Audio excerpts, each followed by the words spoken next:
We'd like to welcome you to everything there is to know. This is our life, this is our time where the passport bros.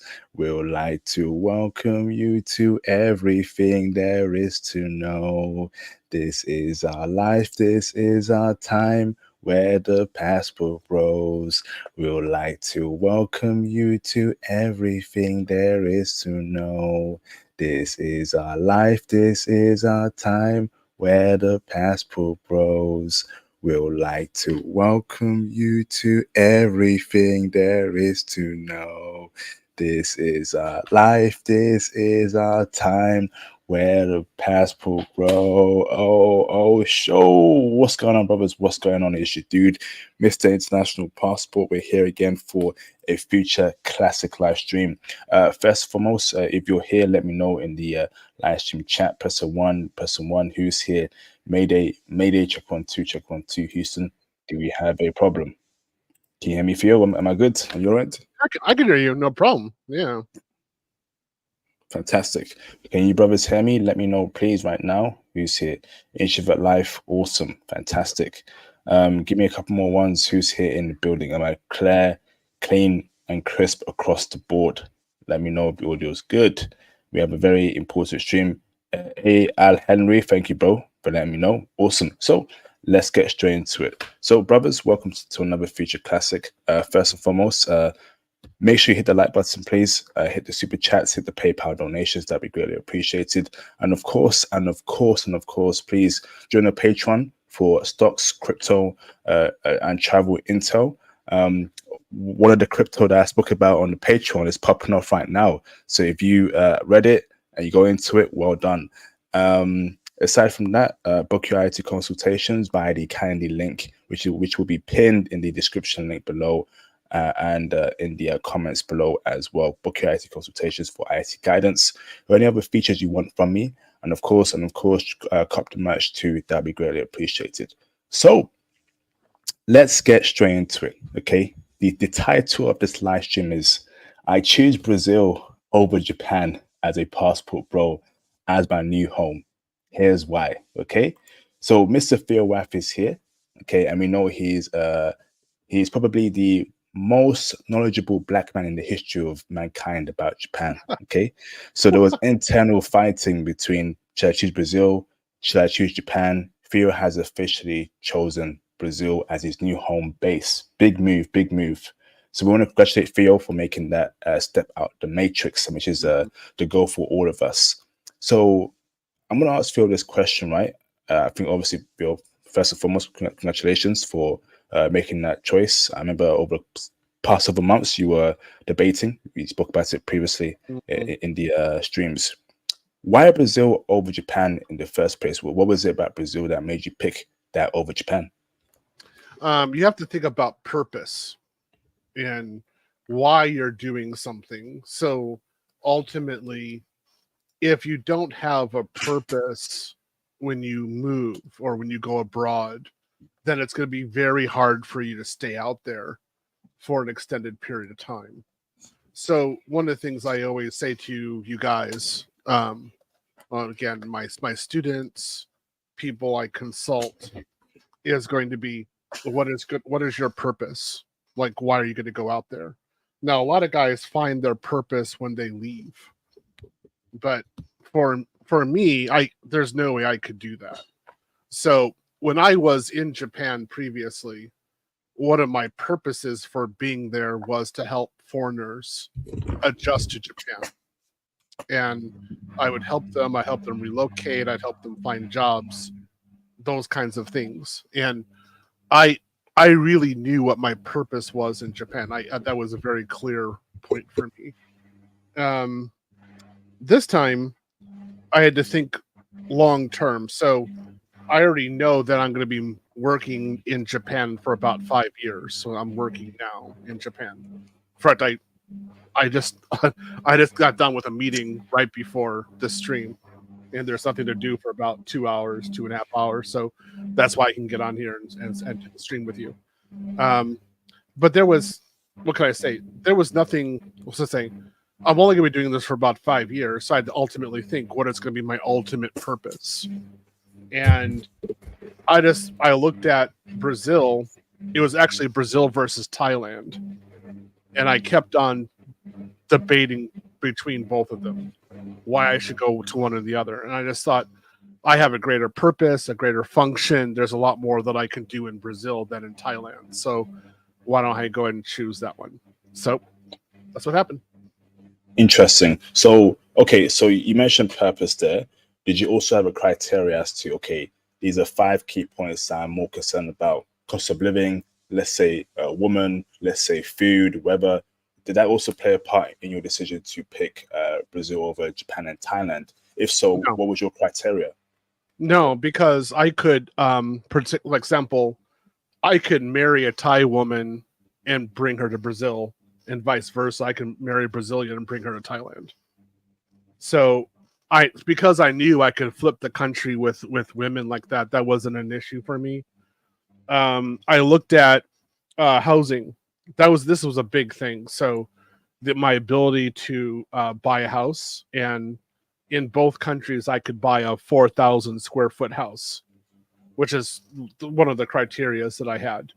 The other one, you guys are going to flip out about this one. So, basically, okay, let's go through it real quick. If you guys want to listen to it, what's really going down. What I was planning on doing when I was on your stream last time talking about this was I was going to keep my home base in Houston. So my gym would be in Houston, my main house would be in Houston, and then I would spend about over 6 months a year in Japan, a little bit of time in Houston every year, and then I would be in Sao Paulo after that. And I just want to say, the U.S. housing market is whack. I don't understand it. It's corrupt. This is like one of the most crazy housing markets I have ever seen in my life. It's just ridiculous. And I was totally dissatisfied with what I saw in the United States. But if you look at Tony Berry, what he's doing right now, he's building a house in Nagata, and it's not even a problem. Whereas for me to build a house in Houston, the amount of crap that I was going to have to go through was so intense that I just looked at it and said, there is just no freaking way. I'm not going to do this. This is stupid. And so what I started doing at that point was thinking, well, why don't I move my gym? So yes, some of you guys know, I have a huge gym and I want to expand it. So I spent over $150,000 on my gym so far, and I want to spend another $150,000 on it. So if I'm going to spend that much money, I have to have a place where I can actually put the gym. So I was talking to lawyers. I was talking to other people in Brazil and in Thailand regarding the gym. And in both countries, I could have the gym. So I was like, okay, that's done. So now let's just look at the expat community. Well, both of them have plenty of black men, and they're increasing. So the expat community was fantastic in both areas. So this is where I started really getting down, like, what am I really going to do at this point? It really came down to how quickly I can go back to America in order to return, or in order to receive a computer. So if I'm working, you guys know I advocate working remote. And one of the criteria for working in the United States is that you have to have land in America. You have to have an address in the United States. So I don't have any family members. That means I actually have to have a house or an apartment permanently in the United States in order to work here. That's just the way the law is. So I know I'm gonna rent out this place, but I can buy a house in Illinois for a very cheap price. And I just thought, okay, well, if I'm going to be in Illinois for this is also listen to this, guys. This is kind of important. You also get this information on Andre and Andrea love crossing borders, but this is actually an important thing. If you are in America less than 2 months a year, you don't have to pay federal tax. So because my income, you don't have to pay federal taxes basically on your first $200,000 of income. That's with all of the loopholes, everything that's included. So if I don't, that would give me like $46,000 a year extra in money. So it's like, okay, well, if I'm only going to be in America like 6 weeks a year, I would prefer to be in Illinois. That's where I'm originally from. So, okay, let's do it. Let's do Brazil because it's so much easier for me to get to Illinois from Brazil. Plus, I can hold many more conferences in Brazil easily, like the Black Manosphere Conclave. I can hold international conclaves in Brazil very, very easily. And then I started looking at international schools for children. I'm going to have children. Both Thailand and Brazil are equally good for international schools as far as I was concerned. So I was like, okay, well, since Brazil is so much easier to get back into Illinois and I can hold so many more conferences here in Brazil, why don't I do Brazil? So that was the main reason. That was the main reason how it actually got decided. Incredible. Okay, so now, you have a lot of things in America, and I think one of the most important things is when you go abroad, right? Obviously, your bank account is linked to your American address. Your personal stuff in your life, Theo, are linked to your American address, right? So you get letters coming from different companies to your postcode or whatever, your zip code. How do you sort that out, brother? Do you tell the banks that you're going to be in Brazil and they'll send letters over to you, Brazil? How does it work there, brother, when it comes to addressing? They can't send your banks can't send your mail internationally. That's something I knew. Actually, when I was in Japan, I had this issue as well. So they can only send so basically there is a system called paperless, and you have to enroll into paperless billing for your banks and everything else you possibly can in order to avoid getting anything in the mail. But you're still going to get stuff in the mail. That's just the way it is.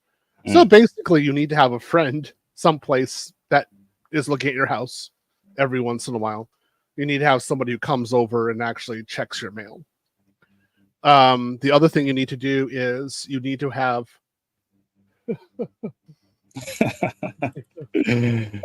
I'm still going there. I like Brazil.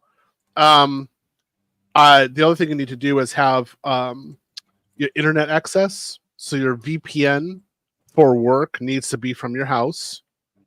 And you need to have some way of controlling your camera and your front door access from an app so that you can unlock the door.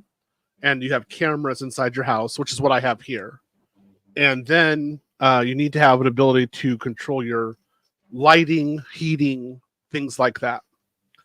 And you can do that all through apps. It's not a problem to do. It's very easy. And basically, when you're not living at home, you need to change your temperature so you're not spending so much money on electricity and things like that. But when you're on the airplane coming back, you want to adjust your temperature so that it's nice when you get home. Plus, if you can, you also want to have grocery delivery ready for you so that when you get out, your groceries are already there at your front door. So you have food when you actually arrive home. That's something else you're going to be wanting to do. So you do have to be able to monitor your house while you're abroad. Interesting. So you're going to set up a camera system in your place to watch what's happening there, any robberies or blah blah blah. You can contact authorities to sort that out. Interesting. So you're saying you need to have a friend you trust to go through your mail, open your letters, and tell you what's happening here. Is that someone you know in the States right now, Theo, that you can trust? In any city that I would go to. So I'm here in Austin. I have a lot of good neighbors here. They know who I am. So they know how to get inside my house without a key if they need to.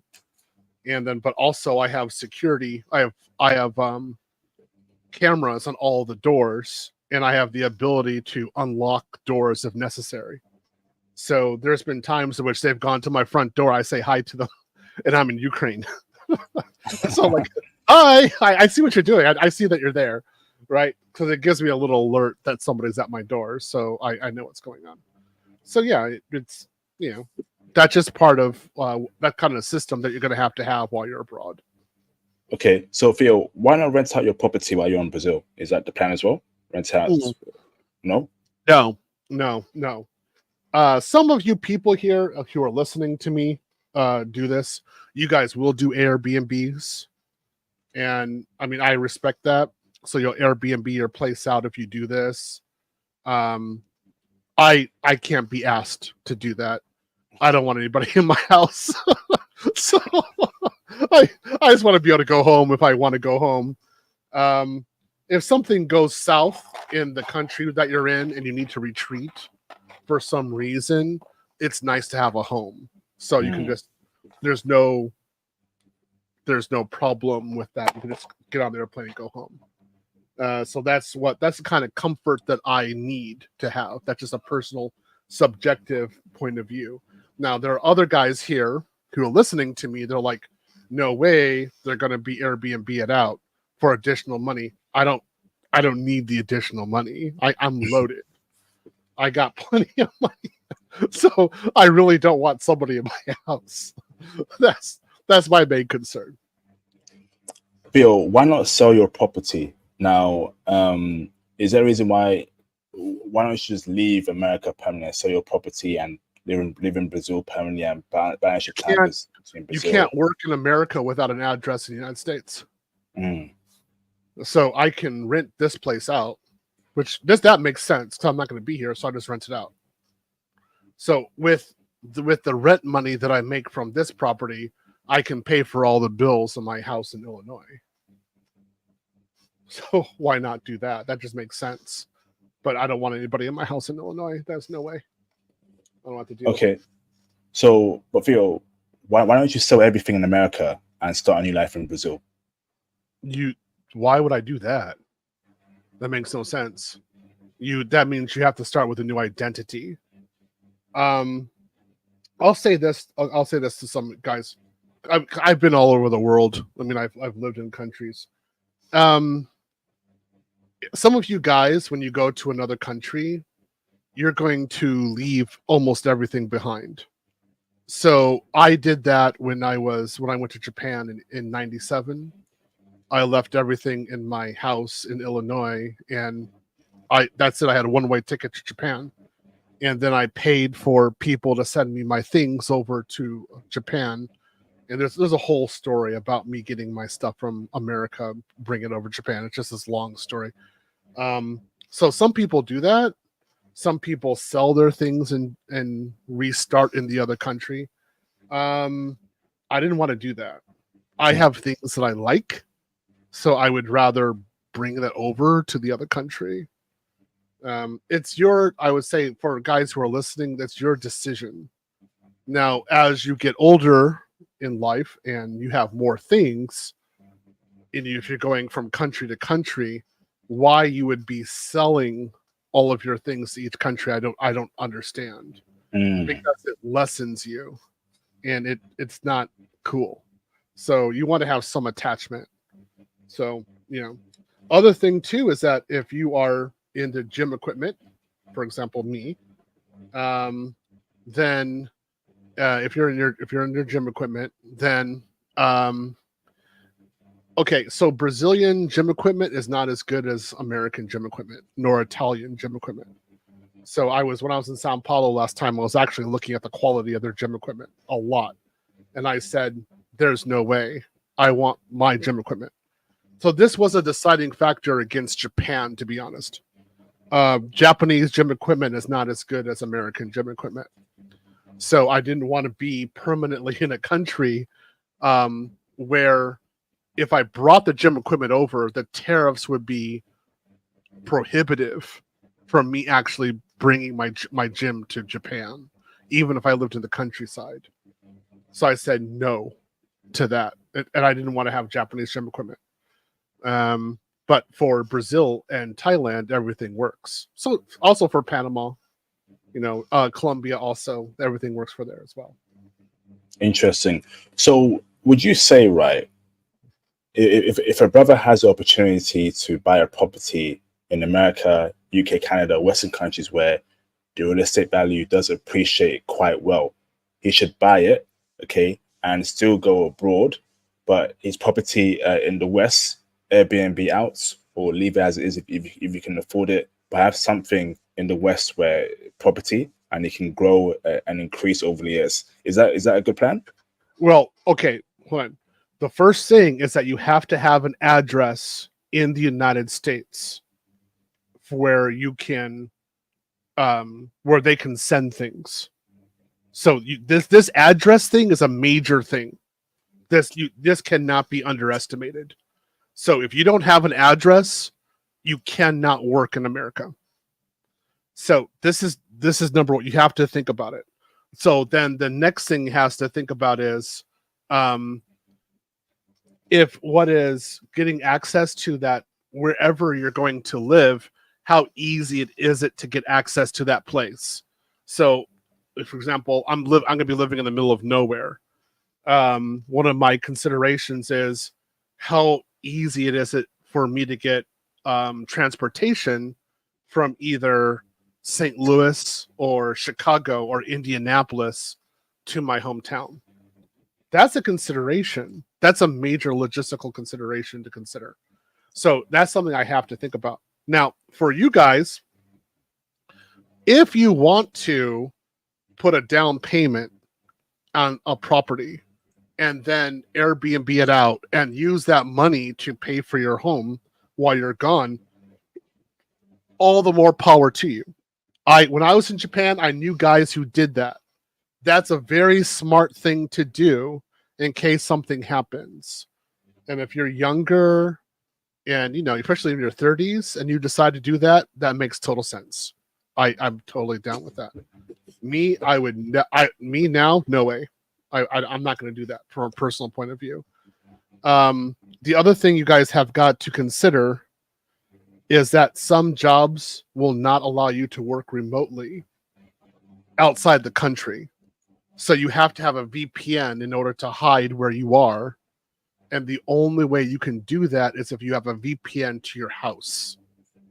So that means, again, you need to have an area where you have a permanent local broadband connection in the United States. That's a major issue. If you don't have that, then you can't work. So for the infrastructure, for the infrastructure alone, I want to go ahead and have my house. Brother, you make a great point there, Theo, right? So Theo, so you're saying, right, so let's say Theo, right, a scenario here, right? There's a brother who is currently renting, okay? But he has enough money. He has enough money to put down for a property in the West, but he definitely wants to go abroad, right? But he has a deposit. He has enough funds to buy a property and a mortgage in the West, right? Yeah. You're saying that, would you say he should go ahead and buy a property in the West and still make his way abroad? It makes sense, right, Theo? If he wants to, yeah, if that's something he really wants to do, go for it. It matters where you're going to work. This is the big thing is where you're going to work. So let's go back to me again when I was in Japan. I wasn't thinking about working in America. I wasn't a remote worker. I was working in Japan. So my food, the question is, where's your rice going to come from? My rice came from Japan. So therefore, I didn't need an address in the United States. So it would have been smarter for me to actually get a house in America and pay the mortgage or do an Airbnb and do some sort of management company. That would have been a smart decision in my early 30s. I didn't do it. Silly thing to do. That's an opportunity that I missed. But I really wasn't thinking about it like that at that time because I wasn't going to come back. I never thought I would ever come back to the West. So I was only thinking about Japan. So if you guys are listening to this, you're thinking, I just want you to think. I just want you to consider it.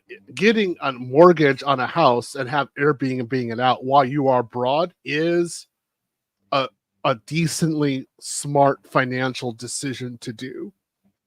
It's something I wouldn't because I didn't do it myself. I can't say that I would recommend it, but I wouldn't frown upon it either. I'd probably say, oh, that's really smart. That's a good idea. Now, if you do this, remember you have in wherever your property, you have to say you have the right to have your VPN in there.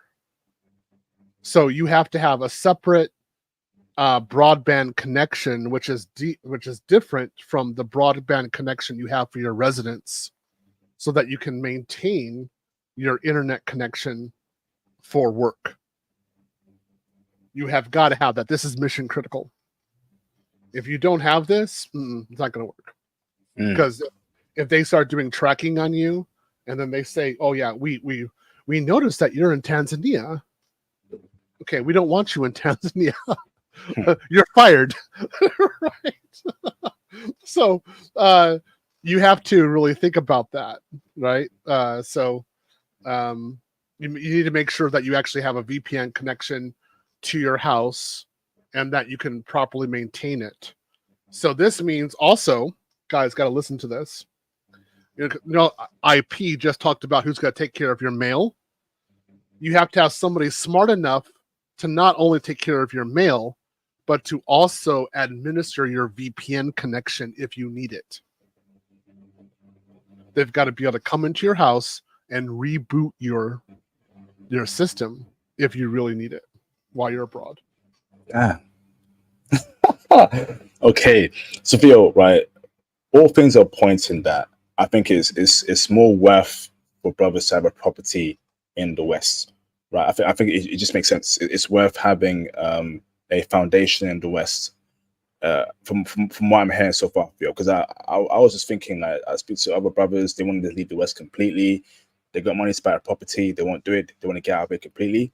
But something tells me that we know there's benefits. There's benefits in having a property in the West. It appreciates. You mentioned the VPN stuff. You mentioned the you can't work without an American address. Yeah, I think brothers should have a property in the West. Obviously, if they're in their parents' house right now, that's cool. They can actually use their parents' address or live there. But if you don't have that option, then you get a small flat, a 1-bed flat, right, that you can afford, and then pay off the mortgage, right? But obviously, right, if you're paying mortgage and you're paying rent abroad, that's a lot of money coming out of your pocket. So Airbnb outs would be a sensible financial decision, right? If you to pay off the mortgage, you bring Airbnb out the property. It makes sense, right? It does. It's an option. If you want to do Airbnb, if you just want to rent it out, you can just rent it out. That's also another option. The big thing is that you need to be able to pay the taxes on your property yearly while you're in another country. So you need to go to your tax authorities and make sure there's a method there that you can pay online, or that you can send a check or something like that. You got to be able to you got to have some way of transferring funds from your account to their account, or it's not going to work. Awesome. Sophia, let's talk about women now. So you're making that decision to live permanently in Brazil, okay? So I know you're a huge blonde female fan, okay? So does that change when you're in Brazil living there full time? Will brown skin Latina sway your way towards them, or how are you going to do the whole woman stuff there, bro?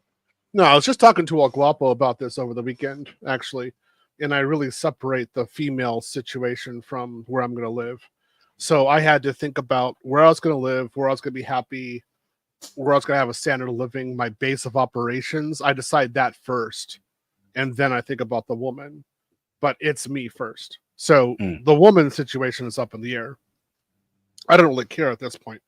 I just want to get my gym over there. I want to be able to get the right gym equipment. Like, this is going to be a big endeavor.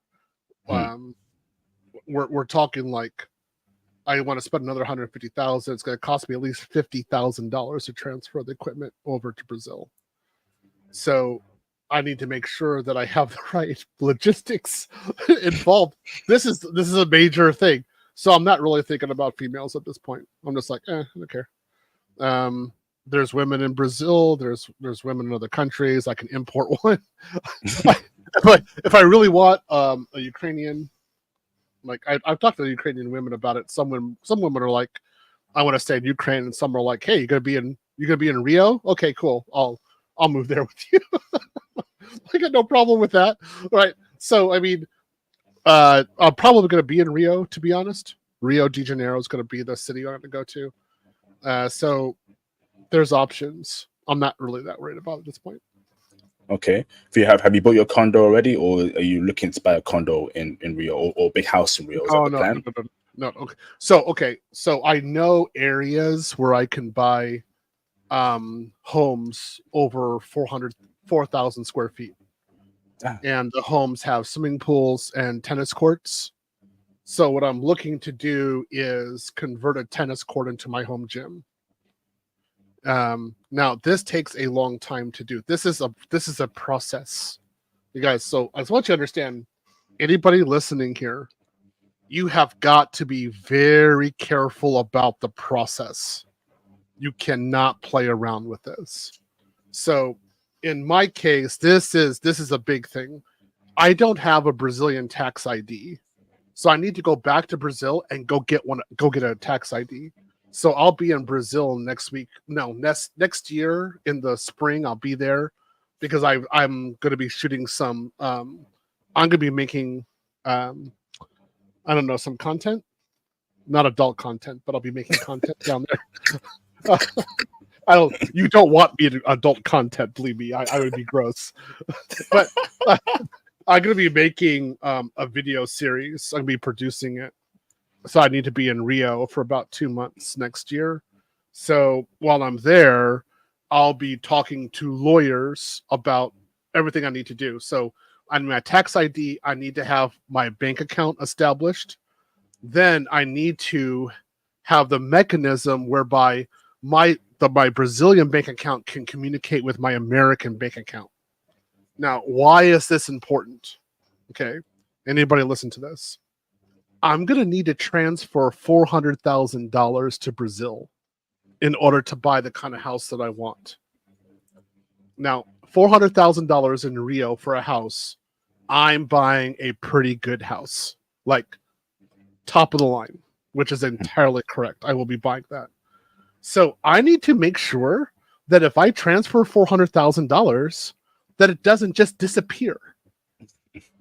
Plus, I need to make sure that if I do buy it, if I'm working with lawyers, that the lawyers don't take my money or the lawyers don't take my property.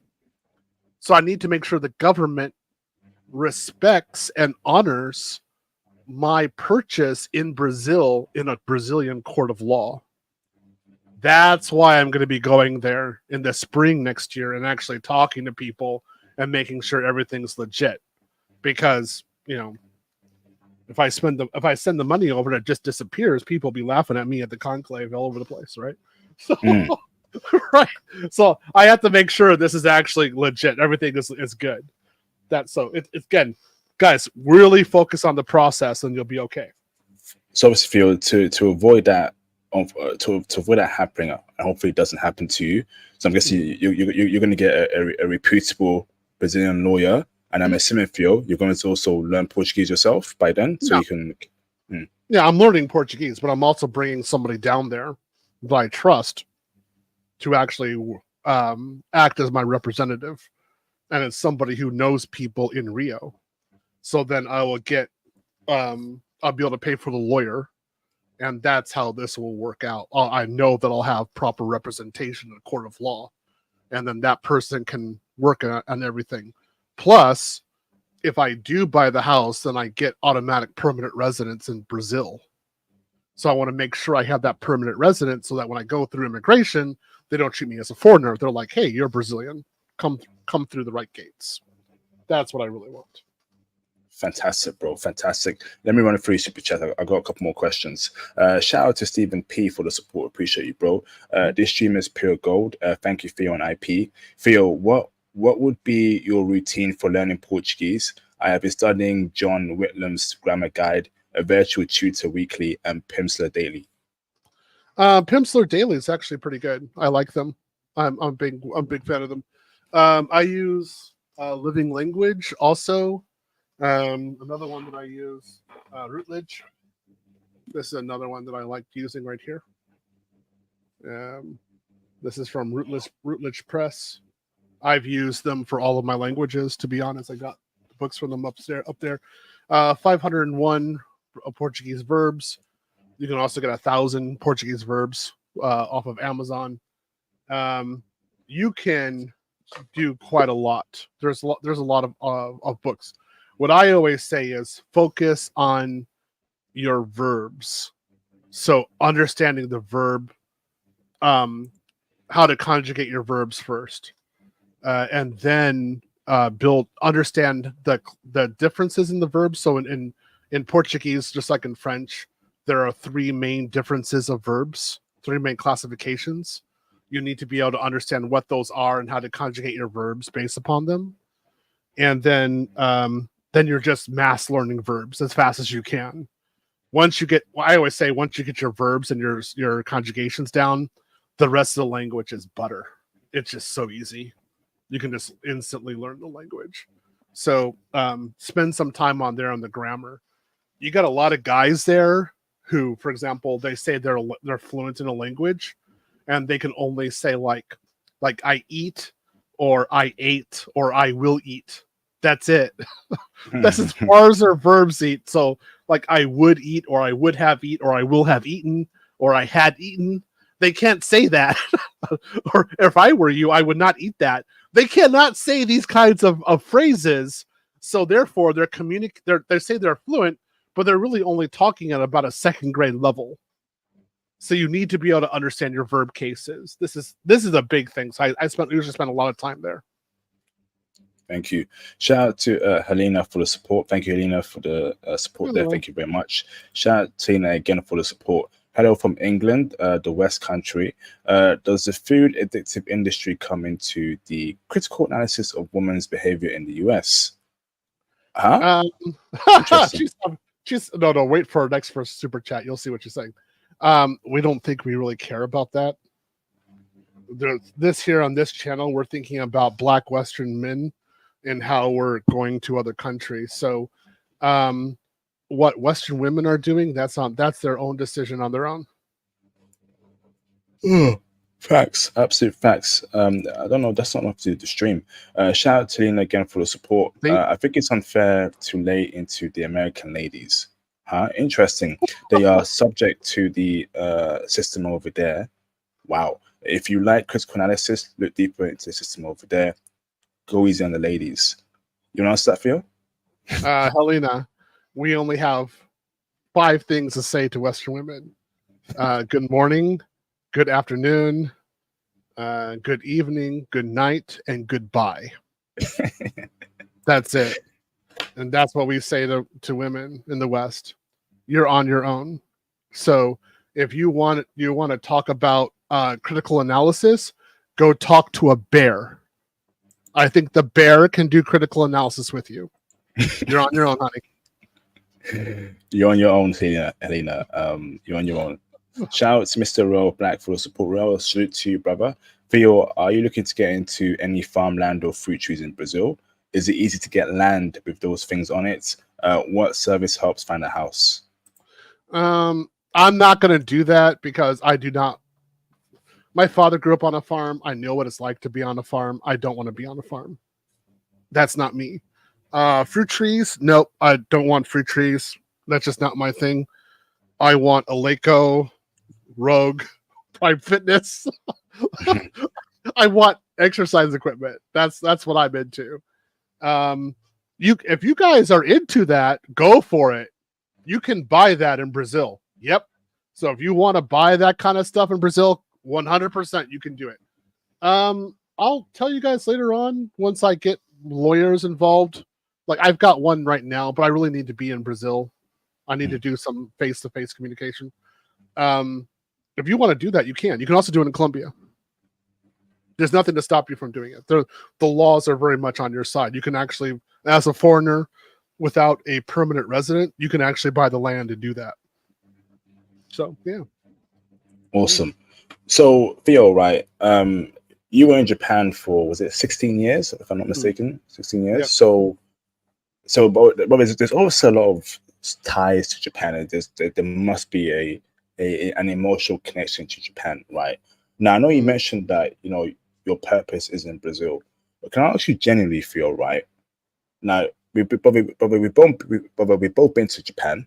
We know how amazing it is from an infrastructure perspective, from a safety perspective, and of course the woman as well, the food, etc., etc. Right? Okay. So I'm wondering here, Theo, right? What on earth does Brazil, right, do better than Japan? Keep it real, Theo. Oh, it's not so much. Oh, it's not okay. The first thing with Japan, okay, it's very easy to buy land in Brazil. It's simple compared to Japan. So that's the first thing. Second thing, if I want my home gym, I can get it there. So the import taxes, Japan import taxes are prohibitive. They can give you 100% import tax. That I can't deal with that. So that would mean I would have to pay $300,000 on my gym equipment in taxes if I bring them over to Japan. No. Plus the amount of land. I'd have to live out in the boonies in order to do this. That's just not going to happen. Whereas in Rio, not only can I buy a house very easily there relative to Japan, but also getting it from the docks, paying the tariffs, make sure everything is good, and then get logistics, actually getting somebody to get a container to my house in Rio or in Sao Paulo. That is a very simple process to go through. Very trustworthy. So cool. I'll go with that. The logistics are good there. So that's what I'm really looking at. Now, if I didn't have a home gym, if I weren't into that, Japan would be looking really good right now. Like there'd be a very high likelihood I would remain in Japan. But I have my own gym. The other thing that I had to think about also is that, as you guys know, if you're one of my students, if you guys are always talking to me, you guys will know that I'm a workaholic. I'm either working or teaching or exercising. That's it. I don't have any downtime. And one of the things that I've learned, especially with my high blood pressure, is that I'm going to have to start taking it easier. There's no other way around it. Well, if I'm in Sao Paulo or in Tokyo, in both of those cities, I'm just going to work. That's just how it is. I'm going to ride my bike and I'm going to work. But if I'm in Rio, I can go to the beach, and I will. So I'll actually spend a Saturday on the beach just relaxing. And I thought about that. I was like, yep, that's exactly what I need. So let's do that. If I'm 68 years old and I'm spending my Saturday and Sunday on a beach, I think I deserved it. So why not do that? Facts. So, okay. So now let me ask you, right? So, perfectly valid reasons. Now, what about the cultural aspects of Brazil compared to Japan and Thailand? So, from what I see, from what I know, Brazil appears to be a liberal country, far more liberal than Japan. Are you not worried about that aspect, Theo? And also, hold on, the fact that Brazil has proximity to America, and America's influence around its neighbors geographically could spread, and the feminism, the woke culture, all that toxic nonsense could affect Brazil in a pretty bad way, Theo. Austin Holman spoke about that briefly last week when we reacted to his clip there. Break it down for us, Theo. Is that not a worry for you at all? Japan is basically a colony of the United States. We have our military bases there. I mean, I don't have to go that far to see American military base. There's no American military bases in Brazil. When was the last time Brazil fought a war? I can't remember. I can't remember. No. They're peaceful people. Japan has a history of fighting wars, so does the United States. So when I thought about that a lot, I was just like, that really makes sense. Like Brazilian culture has a lot more peace in there. When it comes to feminism, I am not worried about either one of these countries becoming feminist. Nah, that's just they have their own way of doing things. I really don't worry about it. So, yeah, I especially where I'm going to be at, I'm not really worried about feminism, so I'm good. Okay. All right, Phil. So now you mentioned earlier in the stream that you're working Japanese, or you work Japanese time sometimes, right? Yep. So how's it going to play out for you when you're in Brazil? So hold on, will you be in Brazil 8 months, then 2 months in Japan, then 1 month in America? How are you going to divide the time between America, Japan, and Brazil? It's not like I have my computer right now open, so I'm actually looking at email while we're doing the stream and seeing if there's any communication for work. So I mean, I can work for my Japanese company anywhere in the world. But sometimes I will be in Japan. So I'll probably be in Japan at least 4 months a year, and the most of the time after that I'll be in Brazil. I like to be in France for about a month a year, a minimum. So I speak in French fluently, and I love being in Paris. So I'd love to be back there again. So I'm gonna do that. Regarding America, I'll only be in America to pick up computers. That's it. So basically, if I know that a few computers are coming to my house, I need to be there on Monday.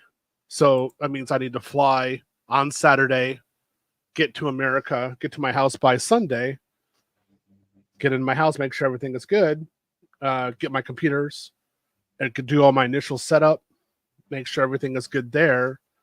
Then of course I need to recover, so I need to be in America for at least 2 weeks. I can go meet family and friends, not family really, but friends. I can meet my friends, go out, ride my bike, have my fun, talk to people, be back home for a while. That's actually a really good thing to do. And make sure I'm adjusted correctly, and then get my computers, put on my carry-on, go back to Brazil or go back to Japan. Also, it allows me to buy things in the American market. So if I need to buy some products, I can. So yeah, I like doing that. Now I've got a question, if you're right. So obviously there are some products where you can only get in America and it won't be available in Brazil. So for example, let's say protein shakes, certain supplements, or certain things that is only available in America, but it's very important in your life, Theo. So can you order that from Brazil? Can you order it from America into Brazil, or just be in America? They take it to Brazil like that every month. Brazil does have an import tax for products that you're buying, and they are aware, especially like if you buy something on Amazon, they'll tax you for it. So you have to be aware of that. So basically, for Brazil, you need when you're in America, you need to buy all your products that you need, and then get on the airplane. They're not going to tax it if it's in your carry-ons, but if you have it sent over, they will tax you for it. Wow, interesting. Great stream so far. Okay, I'll give you one thing. Japan really doesn't sell deodorant. I found this out the hard way when I went over there in '97. So when I went back to America in 2001, I bought 20 bars of deodorant. And I went back home. Well, I was there in January, and then I went back also in July in 2001, and I bought like another 20 bars of deodorant. Also, I bought like 20 pounds of coffee. This is something that you need to remember. If your country it doesn't have deodorant, it may have a light deodorant. You need something stronger. Like I definitely do. You need to have all that deodorant on your carry-on when you go to the country. So, it's not unusual. Like when I was in Japan, it wasn't unusual for a foreigner to come in with like 10, 20 bars of deodorant. Just the way life is. Awesome. Thank you, bro. Shout out to Quiet Storm DJ for the support. Much appreciated, brother. Thank you very much. He says here, just wanted to drop something in the tip into the tip jar. Sue IP and Theo. I also sent you a PayPal. Yes, indeed, brother. Shout out to Mr. Quiet Storm for the PayPal donation. Thank you, brother. Much appreciated, bro. Salute to you for the PayPal donation, brother. That means a lot to me, brother. Thank you so very much, Mr. Quiet Storm. Thank you, bro. Shout out to TIQS for the support. I understand why Theo chose Brazil over Japan. I was hoping to link up with him in Japan. It's okay though. By the way, tell Nate Tyler I say hello. Oh, one of my students. I just saw him. I just saw him this month. He's doing really well. Okay, I'll do that. Hey, you're gonna be in the conclave, right? He'll be in Houston, so I'll see you there. Yeah, he'll be there too. So yeah, I'll tell him you said hello. Awesome. Shout out to Mr. Castlevania Kid for the support. Theo does everything but watch anime. Who are you? Huh? I like anime too. Why don't you think I'll watch anime? I like anime. What's up? What's up? What's going on there with the anime? Yo, man, I like anime. Shout out to Helina for the support. Appreciate Helina for support on the movement and the channel. Hello from England. Just want to correct the record. I have never. Oh, what the flip? Sorry, hold on. Yeah. I have never said I would choose a beer over a man. I still think the whole system over there in the States needs critical analysis. Helena, we ain't going to help with that, Helena. I'll be honest with you. we don't really care about doing analysis, doing critical thinking in the West, doing scientific studies about why women are this way right now. We don't care, Helena. We got our passport and we have officially abandoned Western women. We don't want anything to do with them on an intimate level, marriage level, on a dating level. We don't want to even be near Western women anymore. It's only foreign chicks. It is what it is, Helena. Yeah. So no analysis is happening from us. We don't care about them. No. Or we're analyzing Japanese women, Brazilian women, Colombian women, Tanzanian, Kenyan women. We're analyzing them. Ukrainian women kind of crazy. I don't know. I like Slavic women quite a lot, but it's all this war is going on. So yeah, this isn't going to happen. So yeah.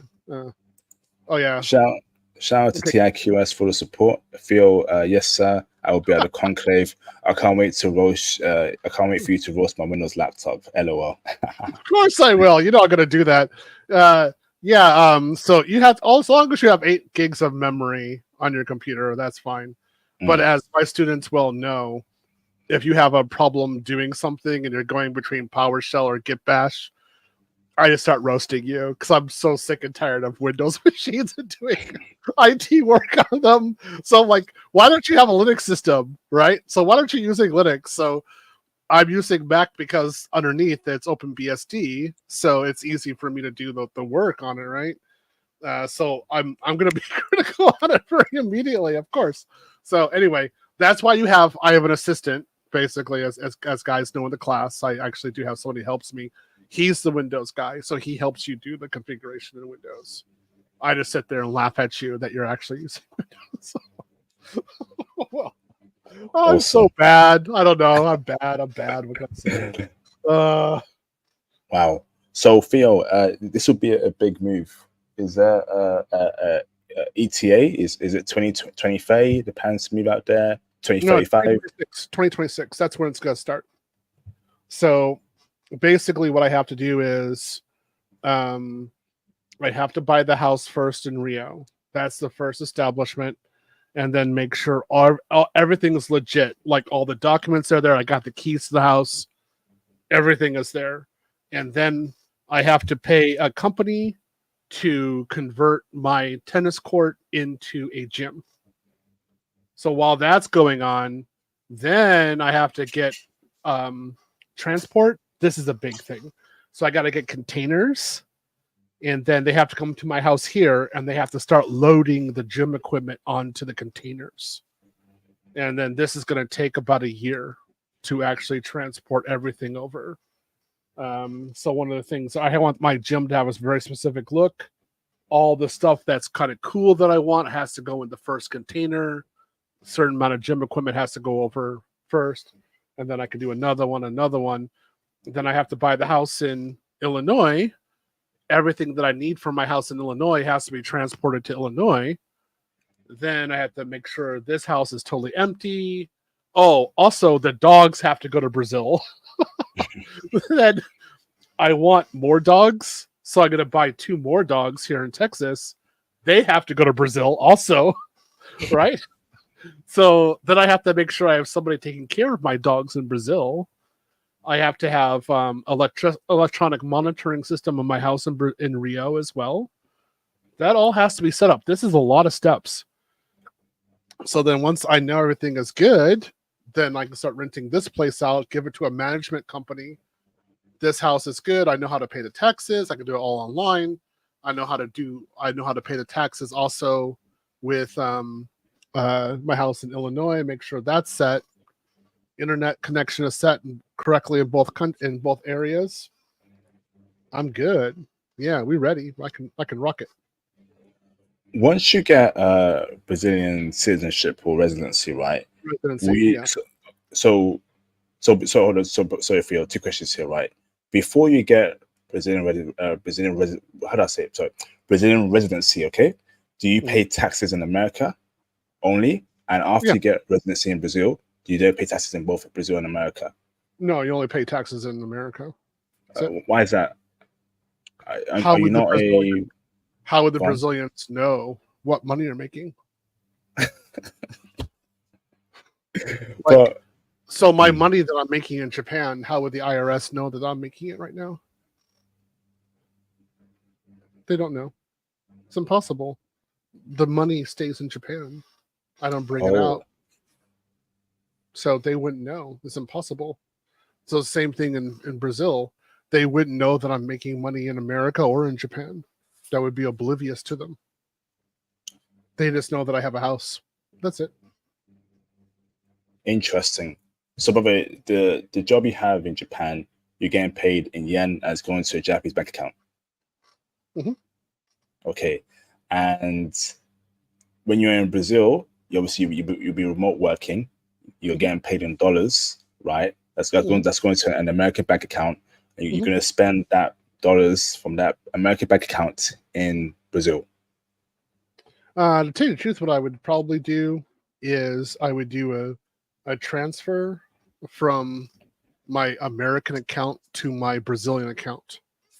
And then that income, if depending on tax law, if I have to pay taxes on it, I would consider that. If it's not necessary, then I wouldn't. It matters how that works. But if I use my debit card for my American bank account, then of course I don't have to declare anything. So that's fine. So it really matters on how the tax laws go in Brazil. From what I know, they're not going to tax anything I make in America because they wouldn't know. They wouldn't care. Fantastic. Fantastic. Okay. So last question here, Phil, before we start, we have to see some clips. Phil, you're officially going to break out the matrix, Phil. How does it feel, Phil? I mean, your hard work since you came to America after what happened in Japan. Now you're rising, brother. You've worked hard. You're focused. You do a lot of great things. Proud of you, Phil, for the great things you do for yourself, but also the community too, Phil. You are an inspiration, and hearing you break out the matrix very soon inspires me and other brothers too. How does it make you feel, Phil? Honestly, I'm a little disappointed, to be honest. Oh, damn. What? Yeah, I had so much hope for America when I came back here. And it's a cesspool of crap. It's really just it's decaying in the West. And I had so many dreams of what I wanted to do in America, and professionally I did them. Plus all the stuff I did with hold on. Hold on, I gotta take care of somebody in the chat real quick. Jugi app. When I work in America, my taxes are taken out of my paycheck before I get anything. So the IRS gets their money automatically. There is no avoiding paying taxes because the corporations in America, by law, are required to make sure that I pay taxes because I get paid on a W-2. Well, I get paid on multiple W-2s, honestly. So there isn't anything like not paying taxes. They get plenty of taxes money. I make over $600,000 a year in the United States, and that is taxed first, and then I get the remainder. So whatever you're talking about, IRS, take it, put it on a stick, and put it up your butt, okay? Because I already pay out the wazoo. Now, when I'm in Brazil, of course, I'll be there for I'll be outside the United States over 10 months a year, so I don't have to pay any income taxes on the first $200,000 of income, which means I'll save at least $46,000 a year in taxes. So I already work with the tax authorities. That's something that's done from day one automatically. So again, you idiot, go take your ideas, put it on a stick, and go sit on them. All right? Because you don't know what the hell you're talking about. I'm rich, but I do so under the system. All right? This guy can't understand what he's talking about. Anyway, what do you mean money laundering? Are you crazy? Whoa, hold on. Okay, listen. Let me make it very clear, right? No one here disrespects Theo. I'm making it very, very clear. Don't make any labels and any accusations. Y'all better watch it. Okay, so anyone that's on throwing out any sort of nonsense, I'm gonna ban you, right? Say anything, any other BS, you're getting banned. You come on my channel, you respect Theo, all right? Don't come up here saying nonsense. Actually, as a matter of fact, consider yourself blocked. I don't have time for nonsense, man. Yeah, don't come up here with your nonsense, man. Who else have I got to get rid of? This is something that I learned very much in the beginning when I came back to America. Pay everything W-2. You pay everything W-2, and I take no deductions on the W-2. The American government gets all of their money straight out, so they are fine. They're good. They don't even care. So I have my accountants. I deal with that. I know what I'm doing very well with taxes. Anyway, I had all these. Again, I was really disappointed because I had all these goals in America that I thought I was going to be able to attain. And so for the career, did that. Education did that. Grad school did that. Dealing with my childhood, did all that kind of stuff. I cleared up everything. But when I talk with the personal life, oh my goodness, there was a zero. And that's where I was really disappointed. So I had to accept the loss and say, the only way that I'm going to grow and the way that I want to grow is abroad. So I might as well go abroad, and I'm not getting any younger. I might as well go abroad and do that now. So that's why I decided to do it. Awesome. Congratulations, Theo. Well done for breaking out the matrix. So before we react to some clips, brother, shout to Mr. Global Free Agent for the support. I'll put France in my international regular rotation list since Theo likes it so much.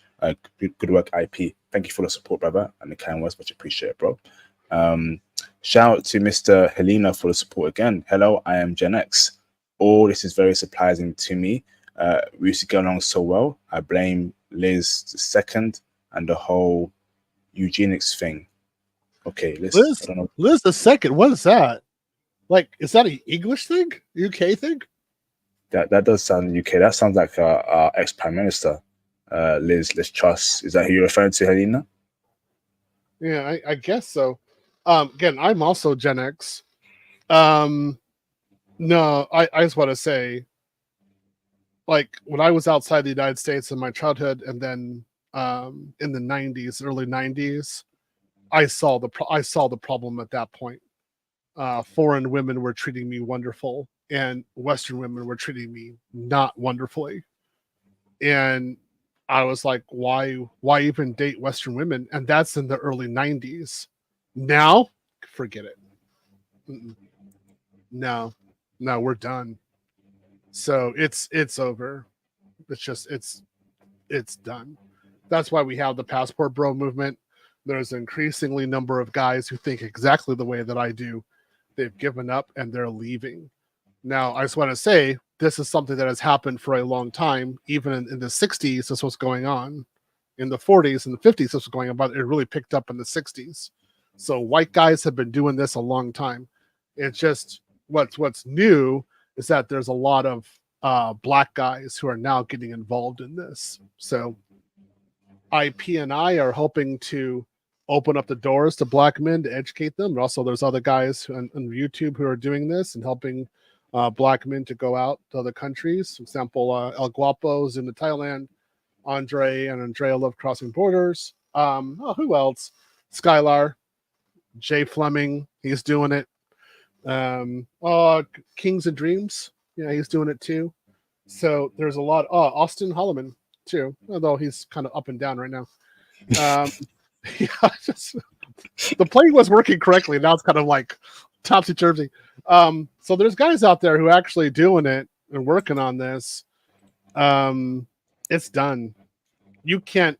Western women can't do anything or say anything to get us to come back. We're done. Facts, absolute facts. Awesome. Thank you, Theo. Okay, so that is the first part done. Let's practice some great clips from this week. Okay, awesome. So now, okay, the first one we're going to react to, okay, is, let's see over here. Okay, so let's react to this clip over here. Okay, hold on. All right, let's go. Where is it? This one over here. Big news. I'm laying out my plan.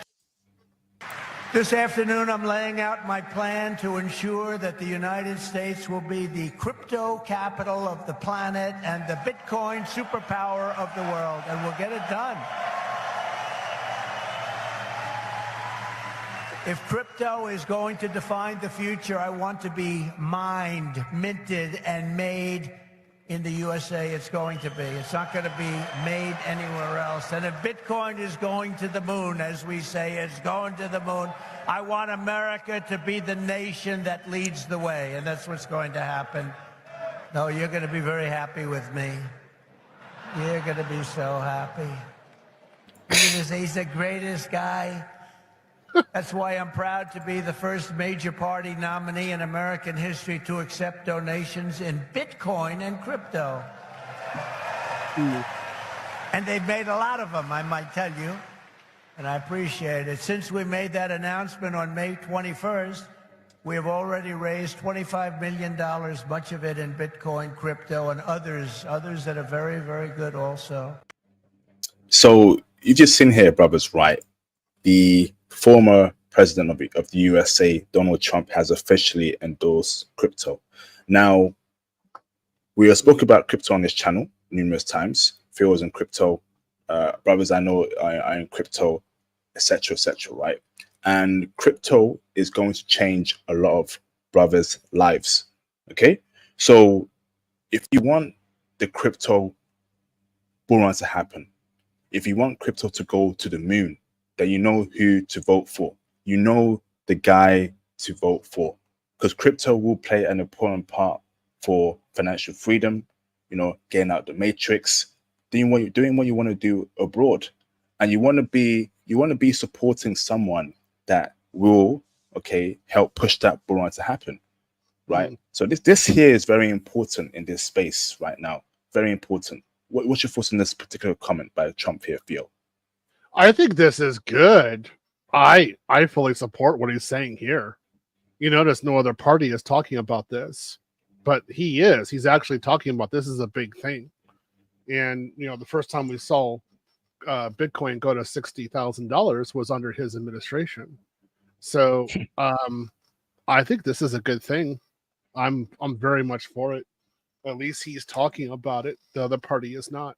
So guys, go where you're celebrated, go where you are respected, and go where you think the future is going to lead you in the best outcome for you. And again, I've got 7 Bitcoin left. I'm going to be putting some more money into crypto as well. this looks good. I'll just say that. Looks good. Thanks, Theo. Theo, as soon as Trump endorsed cryptocurrency, and as soon as they were hearing that Trump is going to be more involved in crypto, Kamala Harris suddenly wants meetings with the CEO of Coinbase, suddenly wants to be more involved in crypto. Do you see what we're talking about? Do you see just how the liberals and the Democratic Party are?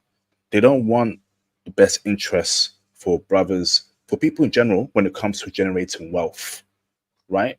So why is it taking Trump, right, to actually endorse crypto for Democrats and Kamala Harris to start thinking about also endorsing crypto too, right? As passport bros, as aspiring passport bros, right, acquiring wealth is very important. Investing in stocks, in crypto, and assets is very important for us. So you know what the problem is, and from what I see, I don't believe Democrats and Kamala, are going to help black men, right, attain wealth. Do you agree or disagree, Theo? Oh, I agree. Dude, my purchasing power has decreased so much under Biden. And it's something I'm not really happy about. I've lost about 20% of my purchasing power. I am not happy about it all. Plus, as time has gone on, more and more people are asking me for money. And these are all Americans. They're having this and that financial problem and they need money. They need a loan from me or something like that. I'm not happy with the economic performance of the current administration. I'm not happy about this at all. I'm just glad I don't have a mortgage and I don't have to have a car payment because I took care of that. But if I had those two, I don't know where I would be right now. This would be hell. So, guys, I just want you to think about what's best for you, particularly with your purchasing power and your ability to have a decent life. Compare the two administrations. That's all I'll say. If you know what's crazy, right? It's the fact that people harp on about Trump. Hey, how dare you vote for Trump? He's a terrible person. Blah blah blah. Now, can we take the BS out our flipping faces, right? Take it out your face, okay? Now, at this point in my life and in your life, brothers, we're all adults here. We don't care about climate change. We don't care about all this liberal stuff that they're pushing out. Deletions of a certain thing. I don't want to say the full word, right? We don't care, right? We're passport bros, okay? And we want to get out the West as soon as possible. And it's better if we have assets while we get out the West. So vote for the person that will allow you to obtain assets. Like I mentioned, right? I don't care about climate change. I really don't care. I don't care about fossil fuels. I don't care about all this liberal talk they're talking about. Who's a person that's going to help us acquire wealth in the right field? I mean, so because Theo, right? Some people are just hooked on that liberal agenda. Why is a grown man talking about climate change? Come on, bro. Well, I mean, I understand talking about climate change. I mean, there's some parts of that, but from a practical point of view, which party is going to be talking about the proper education of black boys in school? Well, I mean, I have a definite opinion about that, and one party in particular says it does a lot but does zero. I fully understand that. And I understand that, especially, again, shout out to BGS over this. I had to think about this over the weekend quite a lot. Our real focus as passport bros when we leave is the education of our black future sons in another country and to make sure they have the proper education. Well, I guarantee you, black boys in America are rarely, if ever, properly educated. So why would you even consider being in the West and having your black sons educated here? It makes no sense. So that's a greater priority to me than climate change at this point. Absolute facts, man. Absolute facts. Crypto to the moon. Let's get it. Okay, so next one to react to. Okay, so the next one to react to this week, Theo, video file, is this clip over here of a Japanese lady who I'm just done as it's happening in Japan in 2024. Reality of Japan. This is the Let's go. This is the harsh reality of Japan's homeless women. Every day, she doesn't work, drinks in internet cafes, and barely survives on her parents' pension. Do you know how wasted her life is? At 5 p.m., 27-year-old Nanako has spent another day wandering the streets. She prepares to find a cheap internet cafe to sleep in. After checking in at the front desk, she heads to her room. Japanese internet cafes offer private, tiny rooms. They are well equipped and even have women-only sections. Each room is only about 2 square meters, but ensures privacy. At $30 a night, it's affordable for a wanderer like Nanako. She urgently needs to fill her stomach. She orders online, and within 10 minutes, a staff member delivers her meal. After graduating from university, Nanako worked for 3 years. She decisively quit because the working life was too tough. She often worked overtime until 2 a.m. without extra pay. Moreover, her salary was less than $2,000. So she resigned and returned to her hometown. After eating, Nanako gets a free ice cream and drink from the cafe's dining area. If she gets bored, she plays pool outside. Before sleeping, she buys a few beers. She drinks, eats snacks, and reads manga until 2 a.m. Nanako says she is happy with her current life and has no plans to marry. She believes that being able to eat is the greatest happiness. She sleeps until 2 a.m. and plans to shower after waking up. So what do you think of this kind of life after watching this video? Theo, what on earth is going on here? Can you give us your perspective, please? Okay. So I had to go look this up in Japanese a bit, and as a phenomenon, and this is actually happening. I didn't even know about this. This is something that's definitely going on. There's no label for this yet, but this is very similar to Herbivore Man in Japan. The only difference is that Herbivore Man does the least amount of labor and then does nothing afterwards. This woman lives off of her parents' money, their parent pension, and also she does absolutely nothing. She does no work at all. I'm like, oh my goodness, like, what's going on? This is not good. This is an issue. And as one person said online about this, if you had educated a man at a 4-year university, he'd be working right now, but she only worked 3 years and stopped. So you only 4 years of education, you only get 3 years of productivity over it, right? I thought that was funny.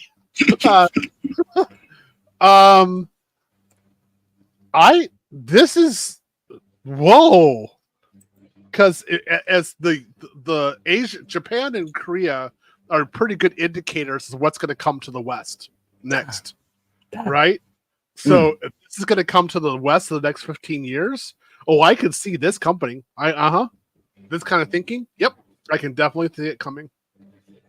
I don't know how it's going to go down in the West. So, yeah, this is an issue. Theo, I'm a bit perplexed here because I'm thinking, number one, how is this happening in Japan? Number two, I'm assuming, Theo, right, her parents have left Earth because there's ain't no way that any right-thinking parent will allow their child to be living off their pension and they're not feeling some type of way. I'm assuming that way, Theo, because this is just shocking, bro. Yeah. What's going on? I have a healthy respect for the amount of beer that she's drinking. I'm actually like, that's a lot of beer. So she must have done a lot of steps during that day to drink that much beer at night. she must have really been mobile during that entire day. But where's she going?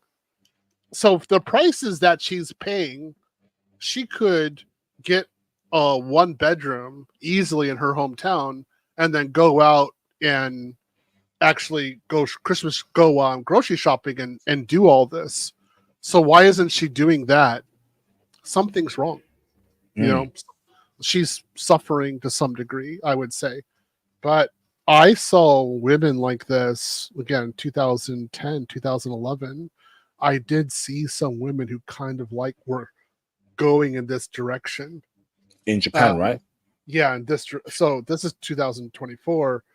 This is an accelerated version of it. I'm looking at her eyes. I know Japanese women rather well. I'm looking at her eyes, and I mean, of course, first off, she's very Japanese. She's not doing like any kind of adult work or anything like that. Nope.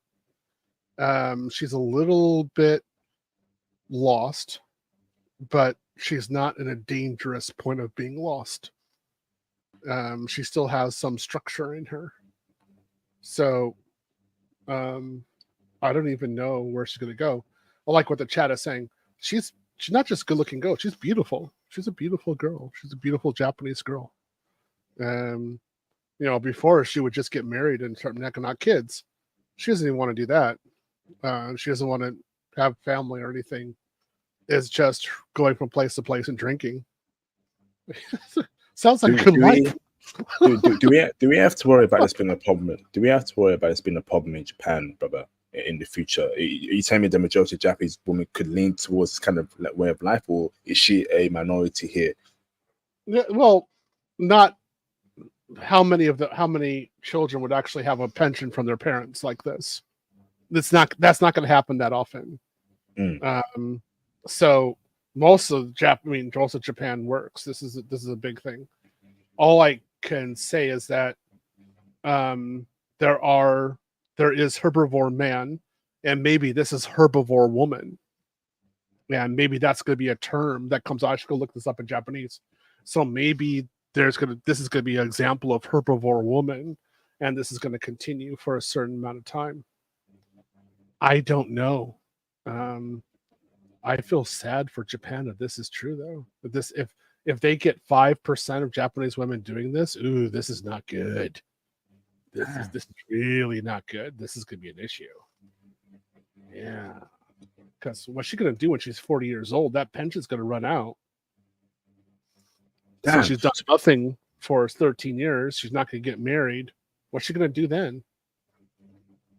Damn. So you believe, Phil, right, that this is very possible to come in the West, that Western women could be living a life like this in the next 5-10 years?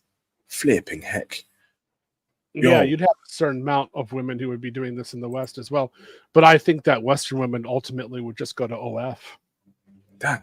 And get their money from there, because this wouldn't be enough. Think about it. She's doing a minimal amount. So it said, okay, so apparently it's about 3,000 yen for her to be there per day. The amount of food that she's eating at least 2,000 yen worth of food in there. Most of it is alcohol, to be honest. The yakisoba is actually very cheap, especially in the countryside. So most of the money that she's probably doing 1,500 yen just on the beer. So if that's true, that's like 5,000 yen per day. That'd be 150,000 yen per month. She can get a 1-bedroom apartment in her area for probably 40,000 yen, and get all this food and cook it at home for another 40,000. So she's basically living on twice the price right now in the countryside. It's not sustainable, right? But this is minimal. This is a minimalistic experience. So like the Western woman, she'd be doing OF or something like that, but then talking about how she gets the bag and everything like this. Nanako is not doing this right now. She's living very low. No, where's her personal possessions? Probably only what she has in her bag. How is she cleaning her clothes? Right? She's probably just doing very minimal. Probably just doing some sort of clothes washing in the place where she's at. That's it. It's minimal. That's hard, but for her, that's fine. She doesn't care. Damn, hoping this isn't spread throughout Japanese women in Japan. That'd be a big problem.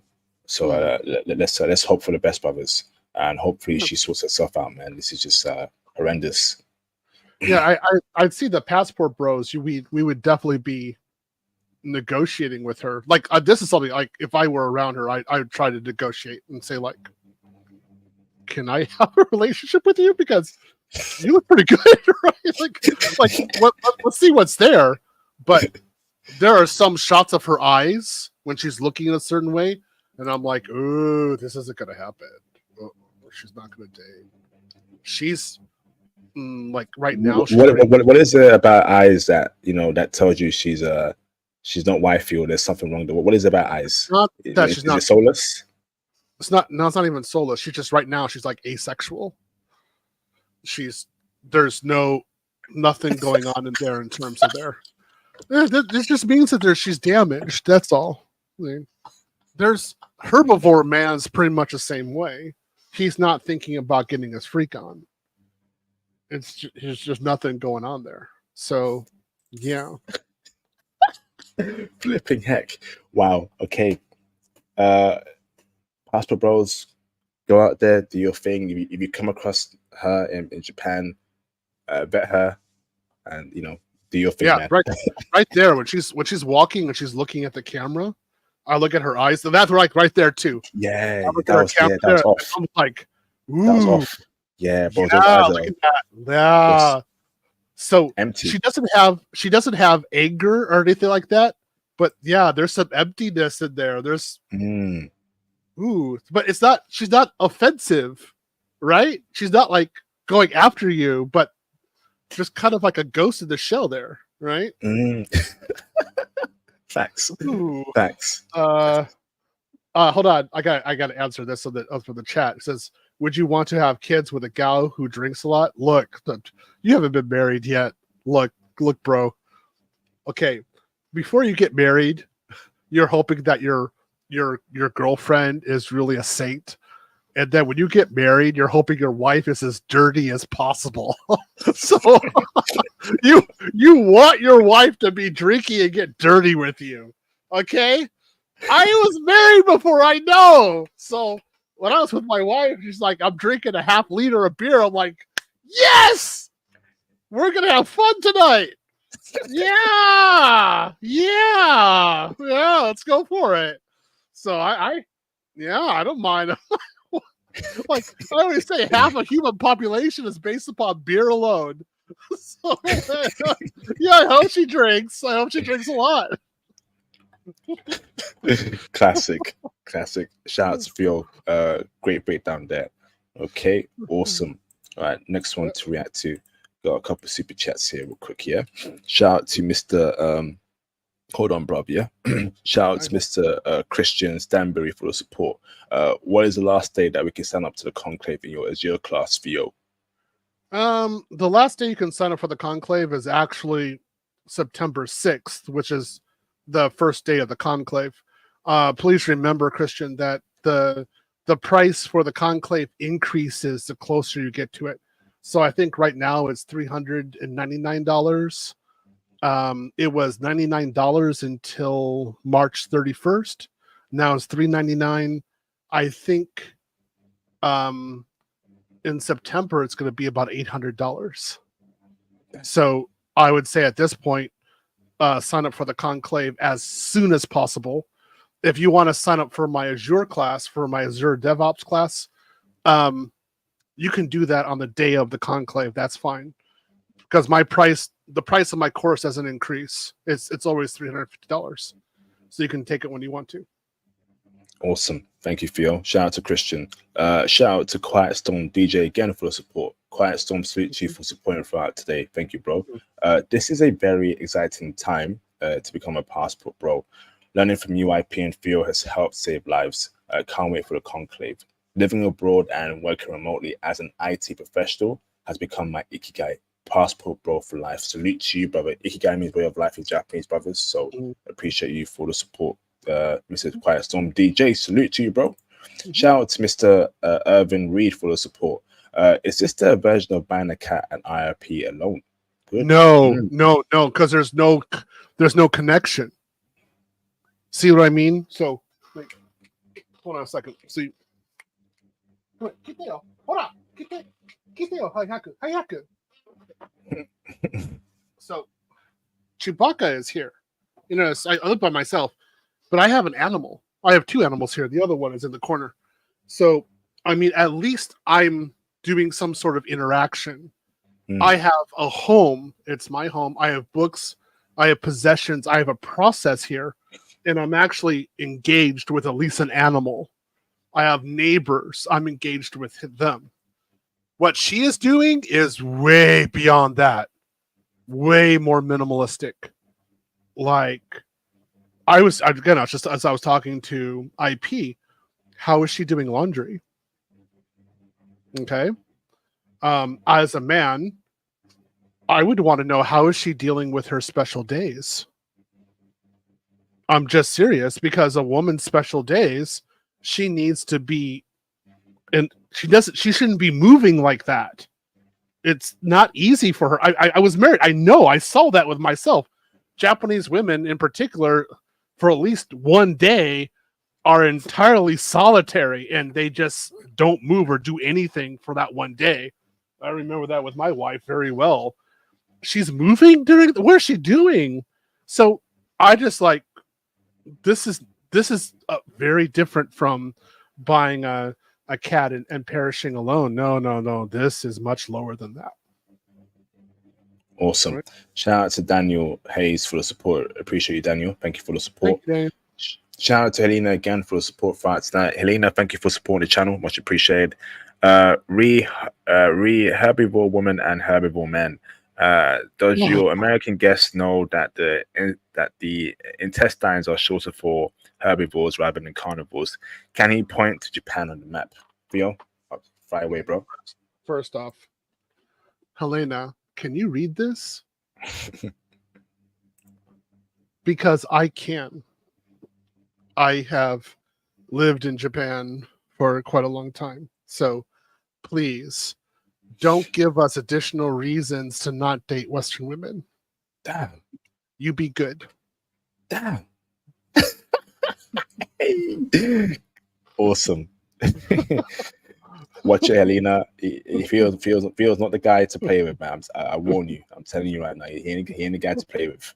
All right. So next one to react to. So let's react to this one over here. I want to know your thoughts on this one. Go up to a guy. One is, don't be afraid to go up to a guy. I went up to him. Wait, what? Yeah, don't be afraid to go up to a guy. If you think someone's cute, do it. Like, the worst they're going to do is say no, and then what? There's like 10 other guys at the same frat party that will say yes. Like, do it. Absolutely. I'd say that. How does that make you feel, bro? Really good. Did you think it was weird that a girl was coming up to you or no? Not really. So you liked it? Yeah. Who asked for the first date though? He did. Yeah, I So you're still a man. Who paid for the first date? He did. Okay, do you think a man should pay for the first date? Yeah. Girls that are watching this, okay, they want to find their man. They want to find the right guy, but Oh, they're I so got it. afraid I got of it. opening up and communicating with these girls. What would you tell them? So interesting here, right? So now it begs a question, Theo, right? When it comes to women approaching men. Now, when I speak to some brothers find that a bit weird that a woman would approach them, a woman, will initiate things because, it's just weird in general for them. Normally, throughout history, man approaches women, and we're going from there. So, obviously, as passport bros, when we go abroad, right? If a foreign woman cold approaches you, Theo, or passport bro, is that a red flag? Or Theo, are you open towards women cold approaching you when you're abroad, let's say in Brazil, Theo? What's your thoughts here, women cold approaching men when we're abroad, Theo? When I was in Brazil last time, women cold approached me all the time. They just walked up, started talking. They shot their shot. That's how I started dating Japanese Brazilians. Also, the German women, same thing. So it's not hard to do. Yeah, women abroad will approach. In Japan, I don't know how many times I was approached. It's hundreds. It's not that hard to do. I think approaching is a new thing for Western women, and they have got to deal with it however they deal with it. But the way that they thought the relationships were going to be, it just beyond ridiculous. And I think some of them are starting to recognize it, and their method of doing it has got to change, or they're going to have a cat and perish alone. Yeah, so they have to figure that one out. So this is a change. You're seeing some women doing this. Again, I'm not interested in Western women, so I wish them the best of luck on this one. Wouldn't you say, Phil, that a woman who will cold approach a man, that's a very masculine trait? Phil, women cold approach men, that's a masculine trait. And obviously we don't want masculine women. Right? That's a red flag. Is that thinking too deep into it, or is it nothing if she cold approaches you? Because normally men do the cold approaching, right, as masculine men. So if a woman cold approaches a man, is that a masculine trait, Phil? No, I think she's recognizing her situation, that she has to do something, because if she doesn't do anything, she's going to get nothing at all. So she has to do something. She has to change her behavior.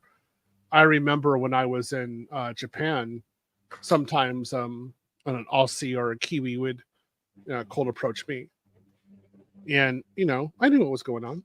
Right, I was nice to him. I say no because I got zillions of Japanese women, so why would I even consider a Western woman?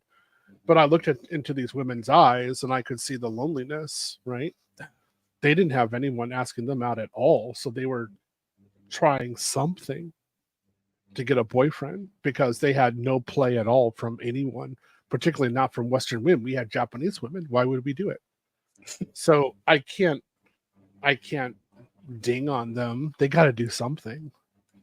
The way the dating scene is going on right now in the West, if somebody doesn't make a change, we have this estimated 45% of women between the ages of what is it, like 20 and 45 will be single and childless. And I've always said that's a rookie number. It won't be 45%. It'll be more like 55 to 60. Well, what are they going to do? Well, something has to happen, or something's really going to be something's going to see a lot of lonely Western women. So they have to change. They have to do something. Theo, tomorrow is the 30th of July in your end, and you're in Whole Foods, right? And an American blonde Becky cold approaches you, says, "Hey, Theo, what did you feel?" I keep on walking.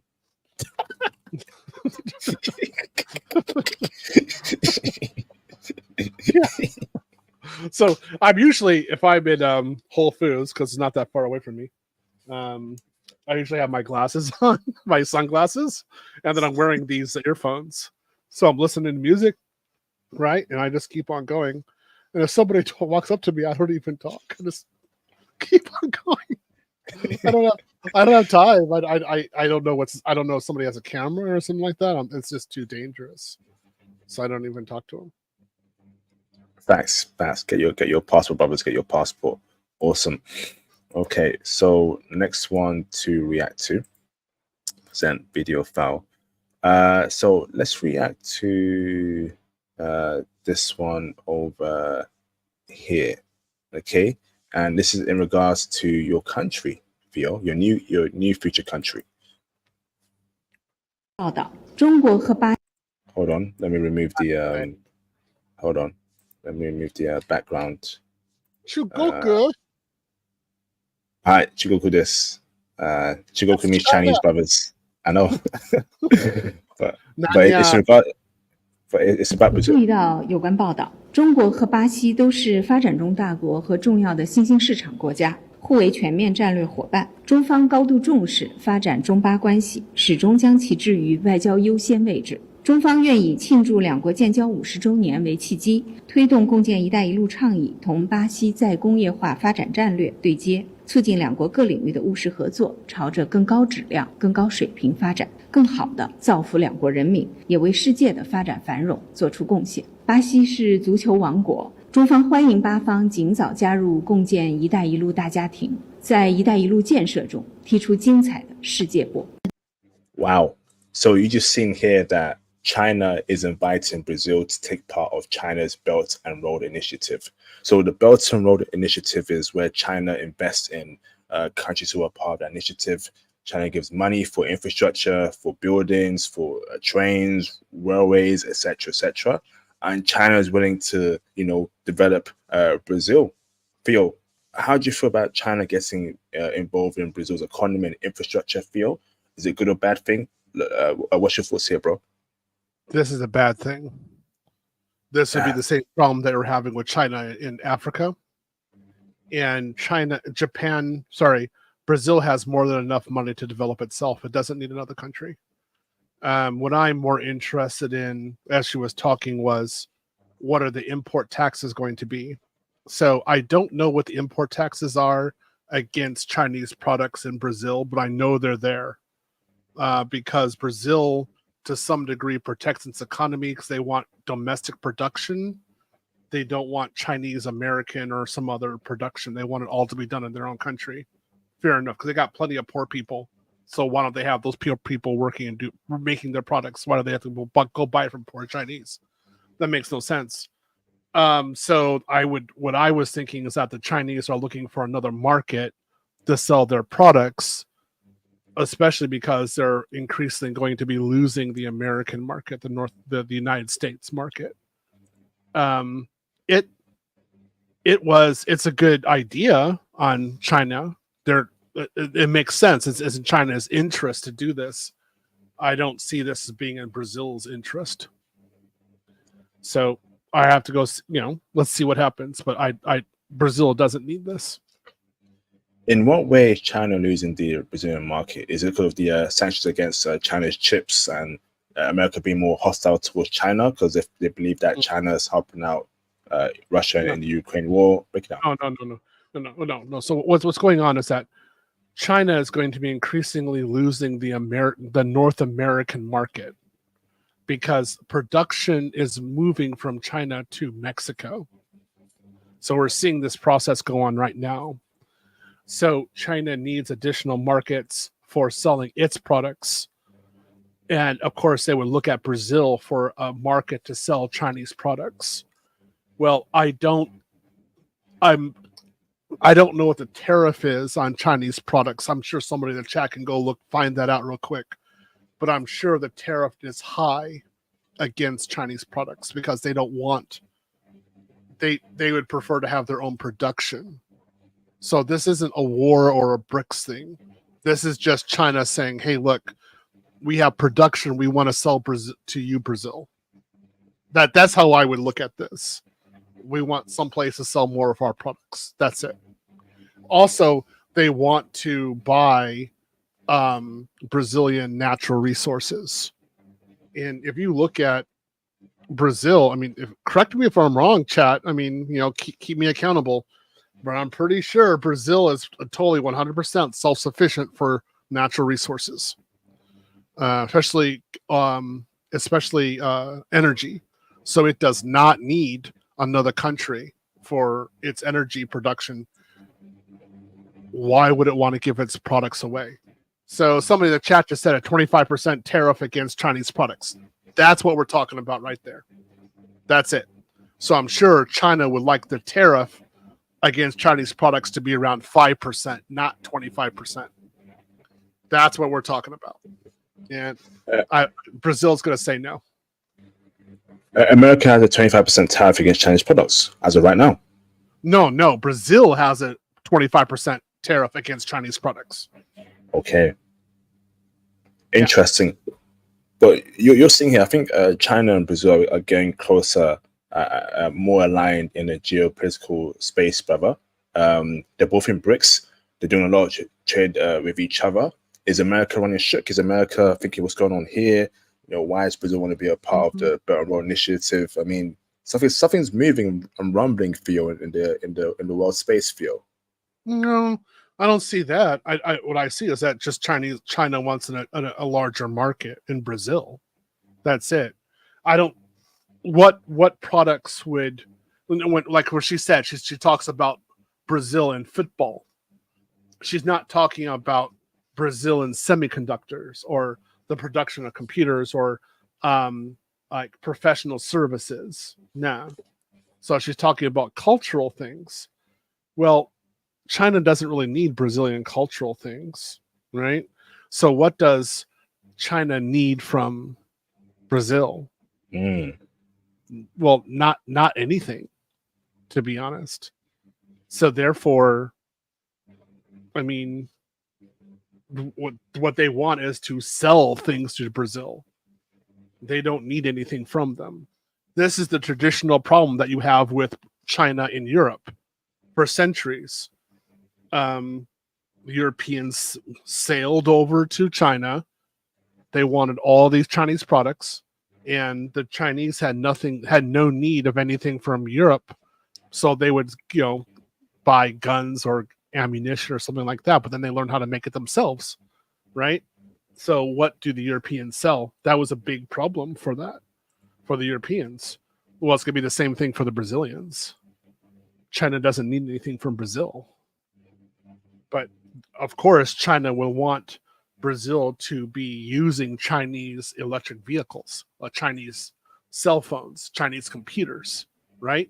Because China makes all those products. Yeah, that's what was going on.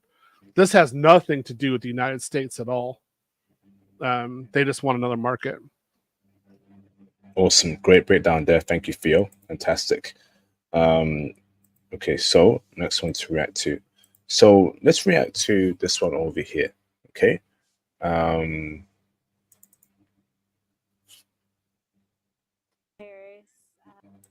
hear that, Theo? Is it loud or is it low? Barely. Louder. It needs to be louder. Okay. You hear it? No, was that low? It's really low. Okay, no. She's talking about Kamala being the first black female president. Okay, that's too low. Let me go to another video. I don't know what's happened there. That's weird. Me from studio. Okay. That was a good one. Can you get the sound up? That was a good clip. Yeah. Okay. Try what you can do, because that was something decent. Like I don't mind. Even if the sound is low, I mean, we can talk about it. Let me try and edit it right now with a higher sound. It might take me a couple minutes. Okay. So while we do that, let me just get. I'll answer some things with the chat real quick. Okay. So, yeah, you say Verma. You say gunpowder comes from China. That's actually correct, but it has been okay. The weapons manufacturing, the best, basically one of the best things that Europeans had to give to the Chinese was like a gun or a cannon. But that's what the best the Europeans had. So it doesn't mean necessarily that it's all it means is something that's bargainable with the Chinese. That was it. I will visit IP in the UK eventually. Okay. Let me think. Yeah, it is true that the Chinese car makers are selling more than Tesla's. That's a global market. That's all that matters. Of course, China is making moves worldwide. They've been doing this for a while, but as you see, the NAFTA market is becoming increasingly a closed market to China. There's reasons for that. So it's my suspicion, you guys can take it with a grain of salt, it's my suspicion that Taiwan will return to China within the next 20 years. And they are moving at least one of the major semiconductor manufacturing facilities from Taiwan to both Mexico and the United States, so that it's not under Chinese control.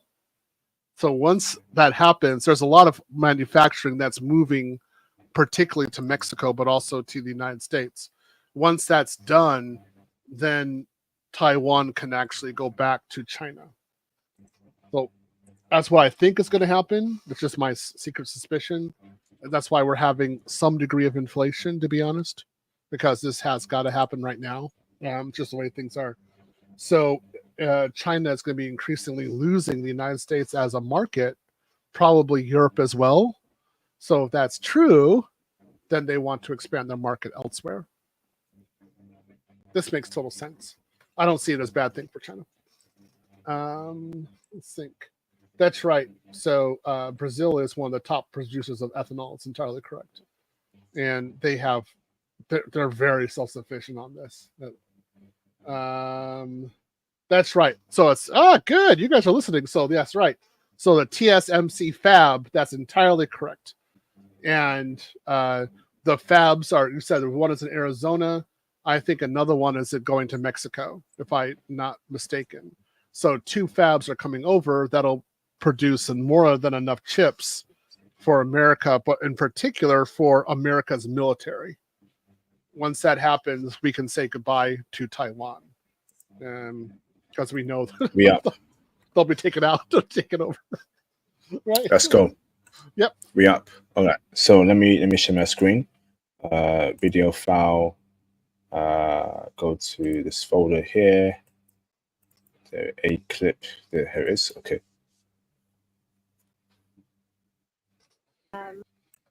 I think that Kamala Harris could have a lot of potential to be the next first Black female president. But I also would like to consider that she has done a lot of bad things for the Bay Area when she was here. She did contribute to the mass incarceration of a lot of Black and brown men. So I'm not necessarily very hyped or happy that she would be in the position to be the next president. And she also did not support or really advocate for Palestine when Genocide Joe was donating and contributing so much money to Israel. I do think that a lot of people in the Bay Area do feel similarly to me, but I do also understand that having a Black woman as our first president is also something really inspiring and amazing. So there's just also. You see, now that's the point with women and liberals nowadays. Okay, I don't give a damn if Kamala is Black, Indian, blue, green. It's about her policies and what she's as a person. Don't just vote for someone because she'll be the first woman president or the first Black woman president. How did that work out for Black men and Black people when we all voted for Obama back in 2008 and 2012? What did Obama do for Black people? Not much. Okay, so this woman here has told us the true Kamala Harris. Okay, in the Bay Area, she locked up a bunch of brothers, a whole lot of brothers, and still people want to vote for her in the Black community because she's Black and she's a woman. Dude, why don't they get it, bruv? They just don't get it. Well, go on, bro. When you talk about Palestine, think about who she's riding at night. Think about her husband. Do you think there's any influence there? Which side do you think she's really on? Do you think Palestine's going to have any real consideration? At least Obama, he lived in a Muslim country, and if you look at what he was saying, and particularly in the beginning, it really was in support of Palestine. But, things happen. He had to start modifying his point of view. Do you think Harris is going to have a modified point of view? Again, look at her husband. Do you really think so? That's all I got to say on that one. Regarding mass incarceration, I keep on telling this to my liberal friends. I say, to Black American men, to liberal Black American men, I say, look at the mass incarceration. Look at what's going on there. And then you talk about the Central Park 5 and Trump.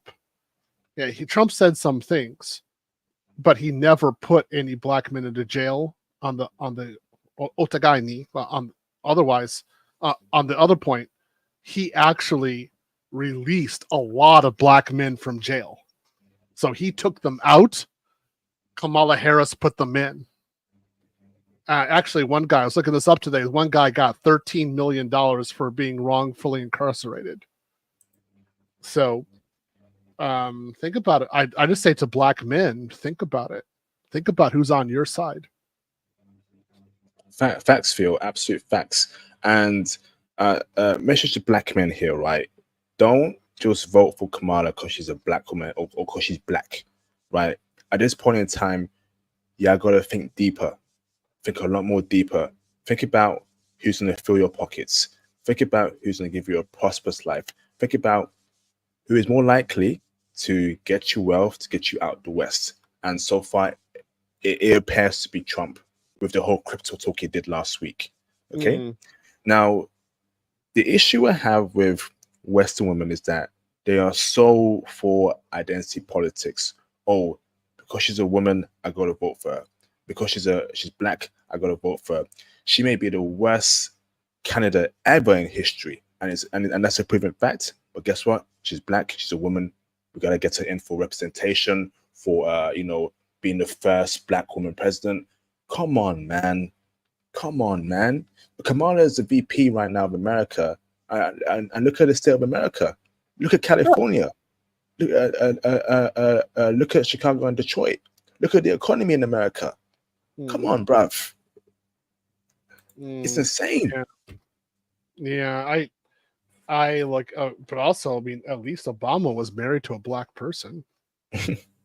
Look at Kamala. No, man. She only used black men for either getting her freak on or political gain. That was it. And that was incarcerating. At least Obama didn't do that.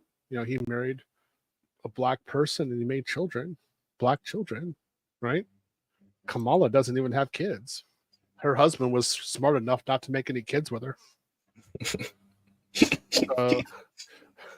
I just say honestly, why? Again, we're not going to go too crazy on this group. We're being polite, but I would say, who's going to be the best candidate for you, black man? Who's going to advance your concerns? Who's going to be there for you? I think the choice is obvious there. Absolutely. Facts. Absolute facts. Shout out to Mr. Duck in the building. Thank you, Duck, for the support. Hey, Duck. He says here, thank you very much, appreciated. Helina, thank you for the support again. She says here, the whole passport bro thing. I don't think the parents of the young girls, non-Western of course, want their girls to go off with passport bros. How do you like them apples? Well, there's evidence of many women who are falling with passport bros, Helina. Okay, I've interviewed women that want a brother, that want a passport bro. So yeah. I don't know what's going on there, but the mathing. Okay, it's very easy for us to get married abroad, and usually, example with my Japanese in-laws, they were very happy to have me marry their daughter. It was not an issue. And then remember, we as passport bros, we usually stay abroad. We don't return to the West. So it's a win for the girl over there. She gets to have a foreign guy, usually taller, stronger, blah blah blah, and she gets to make kids with them, everything like that. So I think this is, I don't think you're really educated in considering the situation. So Helena, I would say go to Japan and go see all the happy Japanese women with foreign guys. Then you'll understand. Because you'll be lonely, they will not. Absolute facts. So next one to react to, okay, is this clip, wow, which features a very popular black social media female star who has a white husband, but doesn't appear to be the case in the relationship. Let's get cracking. Let's not pretend that I'm the one that paid the down deposit on our house. Let's not pretend that I'm the one that paid the down deposit. Let's not pretend that I'm the. Let's not pretend that I'm the one that paid the down deposit on our house. Let's not pretend that I'm not the one that paid for the Range Rover. Let's not pretend that I'm the one that paid for this whole fucking life that we live. Let's not pretend that. Let's not pretend. Let's not pretend. Oh, okay. Let's not pretend. Let's just be very, very real. You told me to put it on live, so I put it on live. So, and then you want to start talking about a glass of wine, and then you want to start saying, oh, are you not going to talk? After I was just sitting here silent before we even got on live. I've been not talking. I've been not talking. So what are you talking about? Oh, okay. So a huge complaint in the black community right now is that a lot of black women feel like, black men are broke. Black men aren't spending money on them. Black men aren't taking them out to Dubai. Black men aren't taking them out to Costa Rica or Turks and Caicos. Okay, so there's a movement within the female black community where they're encouraging black women to go after white men who they perceive to have a lot more resources. But now you see in this clip, right? This woman here apparently put down the money for a house down payment. This woman is apparently financing the guys and the family's lifestyle. She's essentially the breadwinner. So you're telling me that they've gone from accusing black men of not paying money for them and going to white men who they believe will spend money on them, but they're actually not spending, but they're actually not getting any money spent on them by white dudes. They're actually the ones that are actually being the breadwinner in their household. Make it make sense for you. Make it make sense for you. This is why we're passport bros. There's no reason why we gotta deal with these women anymore. Okay, they're all over the place. They don't know what they want. Okay, break it down for us, Fro. What's your thoughts here? I've always said to Zaddy, if he marries an ABW, we'll consider that to be a form of our what is it, reparation, because he's taking a problem off of our hands. So go right on ahead, bro. Good, you take one for the team. And then he marries her, and he's having that kind of trouble, like, oh. So I didn't have to go through that, but you did. Okay, bro. Thank you. All right. That's whatever I was supposed to get reparations. That's good. That's a good compensation. So I don't mind. If they have this experience, I don't care. I really don't care. I don't. When I was in Japan, I absolutely utterly cherished my Japanese wife, and we had fights sometimes, which was unfortunate. But I cherished everything about her, and I would never talk to her in this way. So she wouldn't talk to me in this way either. So guys, I would say go to other countries where you are treated well, and you can make a family, you can be happy, and do something else in life. Guys, go do it. Go for it. Facts, man. And to black men who feel when they see clips of a black woman showing off her white man, and then there's the subtle shades in the comments and listen, black men, you can't do that. You see how useless black men are. What you see is not really what you see. Okay, there's things happening in the background that's not really out there in public. So we're seeing here that these black female and white male relationships are not perfect. Okay, keep your head up, black man, and get your passport in the right field. I 100% agree with that. Yep, 100%. Yep. Awesome. Got a couple of super chats here. Shout out to Mr. Daniel for the support. Appreciate you, Daniel. Mr. J in the building. J Remo, what's up, bro? In the clouds where mischief brews, Theo's got the sharp clues with safeguards that zap and puns that bite. He keeps our data snug and tight. That's pretty good, bro. That's pretty good. Thank you, Jay. Thank you very much. Yeah, you were just in the AI course, so I hope you liked it. I'm teaching AI now, so it was a fun course. So again, Jay, your contributions to this channel and also to my class are much appreciated. We like seeing you participate. Thank you, Jay. Are you teaching AWS AI? I'm guessing. Yeah, I'm teaching in both. Right now, I'm teaching the basic principles, and then I'm moving to it's actually GCP and AWS. Stefan Mark is going to come out with a course tomorrow. It's a big course, so we're going to be glued to see what he's going to actually come out with. But I think he's going to come out with the AWS AI Associate certification, something like that. So we're really excited about it. Awesome. Shout out to Daniel for the support. Does one have to attend the conclave in person to be considered for the cloud computing course? You have to do person or virtual pass. So if you want to know more about it, I suggest go to IP's Patreon and join there and get my contact, or ask people in the chat for my contact, or join IP's Facebook group and you I'm definitely there. I post there every once in a while. And then what you need from me is the info pack, and that gives you all the information that you need for that. Awesome. So let's react to this one over here.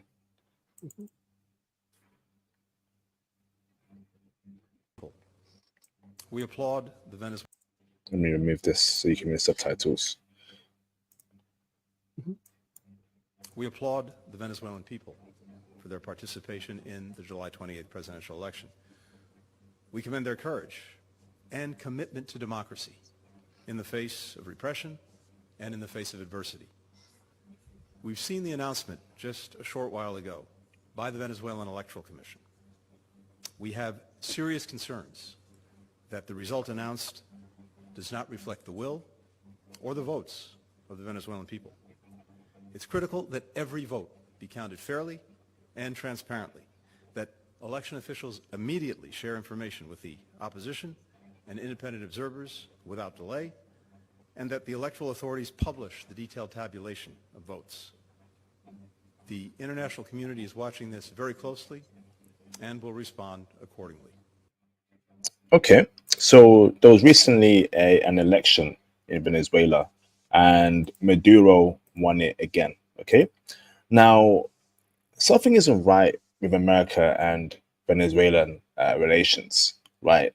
And we know why. Venezuela has the most oil resources in the entire planet. It is resource rich. Why is America always in Venezuela's business? Why doesn't America leave them alone? It's getting a bit too much, Phil. And this is why I can't get down with the whole liberal stuff. Liberty, we're all free. Nah, whoever's in power, it's all about resources, control, and world domination. How about you leave the Venezuelans alone to solve their problems? This ain't got nothing to do with you, America. This ain't got nothing to do with you, America. This is a Venezuelan problem. Whatever happened in that election, we gotta respect it. Okay. So now he's talking about fair elections, blah blah blah. Now we know why America wants to be involved. They want our oil, bro. Those resources. We're not stupid. What's your thoughts here, Theo? Well,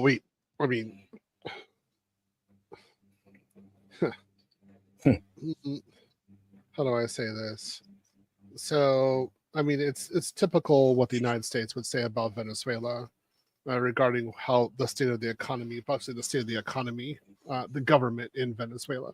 So I'm not surprised about that. They say that about other countries as well. I don't think we have the infrastructure at this point to do an invasion. I'm sure the United States would love to do one, though, to be honest, because it has all those resources. So, I mean, I would, if I were Venezuela, I would at least have the appearance of a democracy just to make sure America can invade. Because it's amazing how suddenly, we're bringing democracy happens to a country with a lot of resources, right? Right. So you have to be worried. Like, for example, Nigeria, probably the best defense for Nigeria right now is that it's a democracy. It's not a dictatorship, right? Because if it were a dictatorship, suddenly we'd have 4 aircraft carriers off their shores, right? And we're bringing you democracy and taking all your oil. That's how that would go down. Yeah, Venezuela, I just say, has to be a little worried. But I think it is in America's interest just because, Venezuela has a lot of hot women. So I think from that point of view, we should be somewhat concerned. I gotta admit, when I decided to move to Rio, Brazil, one of the considerations was there's probably going to be some Venezuelan refugees around, so okay, I can hit on them. So Or I can go to Colombia for 2 or 3 weeks and go live next to really close to a Venezuelan refugee camp and go look for like some really hot 22-year-old Venezuelan refugee and go wife her up. Oh, I feel so bad, but it would feel so good if I did that. So anyway, little joke. Yeah, it's something funny to say. All I gotta say about Venezuela is, again, they should just be a little careful at this point. Yeah, all it takes is one really. Actually, the Democrats would invade more likely than the Republicans, to be honest. Why is that, in your opinion? Just the history of it. I mean, they're more likely to say that there's a reason for some sort of financial reason. It's actually be a financial reason, but then turn it around for some other slogan and actually invade. So I think they should be a little bit worried about it. I think it would be smart for Venezuela to form some sort of union with another country, for example, like Brazil, Venezuela, Cuba, or something like that. So then it would dissuade the United States from actually performing a ground invasion. I know I'm usually not alarmist like this, but I've been wondering when Venezuela was going to get invaded. Honestly, it's like a perfect country for invasion. They got the resources. Both of that doesn't happen. They got the resources. We know America is big on that. America's not innocent. America is not an innocent country. And we have to call that out. All the lies about liberalism, democracy, blah blah blah, equality, it's all cap. If that was the case, where's the reparations for the black man? Where's the reparations for the black man if you're truly a liberal, democratic society? Where's that? Well, sorry, Phil. Where's our check, mofo? Where's that? Well, you got Brad marrying Keisha, so that's part of the reparations. So that's something. Well, let's take what we can get, right? That's something.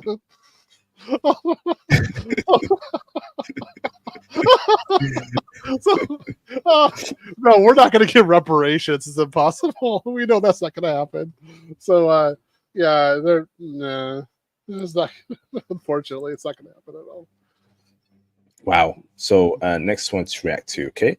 So let's react to this one over here. This one over here.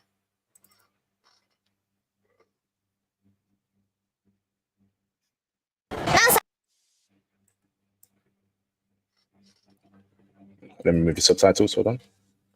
Look at Phil smiling. This guy, bruv. Look at that big smile. Of course, whenever he's Japanese chicks, it's the brother spouse. 何歳ですか？24歳です。25歳です。24歳です。ご職業は何ですか？広告代理店です。同じく。あれですか？お給料皆さん同じくらいですか？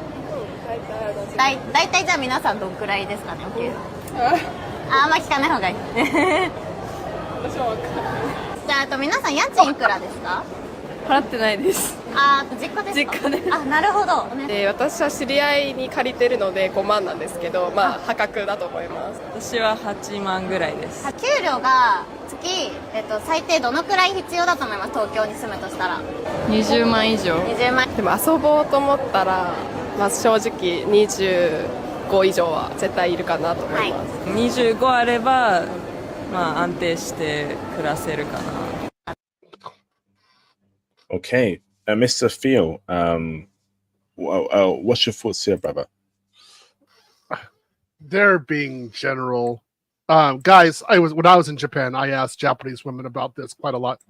I did some stupid things when I was in Japan. I was thinking about it. When I was teaching English, I would actually ask the women about this, and all of them said pretty much the same thing. For marriage, you need 1 million yen a month. So what they're talking about right now, like 250,000 yen per month in order to live, that's if you're not in a relationship, you're not going to have kids. It's just you're going out every once in a while, having a few drinks, and that's it. Buying some clothes.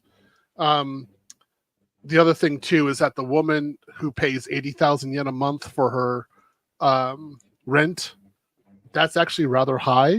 So she's getting her freak on. That one, yeah, she's getting her freak on. I'll guarantee you, she's entertaining guys. The other two are not, without a doubt. They're the one in the middle and the one to the right. They're not dating at all. they're doing very basic things. So the one in the middle, that's what I would date. I would straight out go for her. The next one would be the one on the right. The one on the left, I'll be like, oh, I know what's up with you. I'm not dating you. I know what's up. So, yeah, that's my little comment on these guys. So, 250,000 yen in dollars. I just checked it right now. That is around dollars. That says here is $1,600 a month.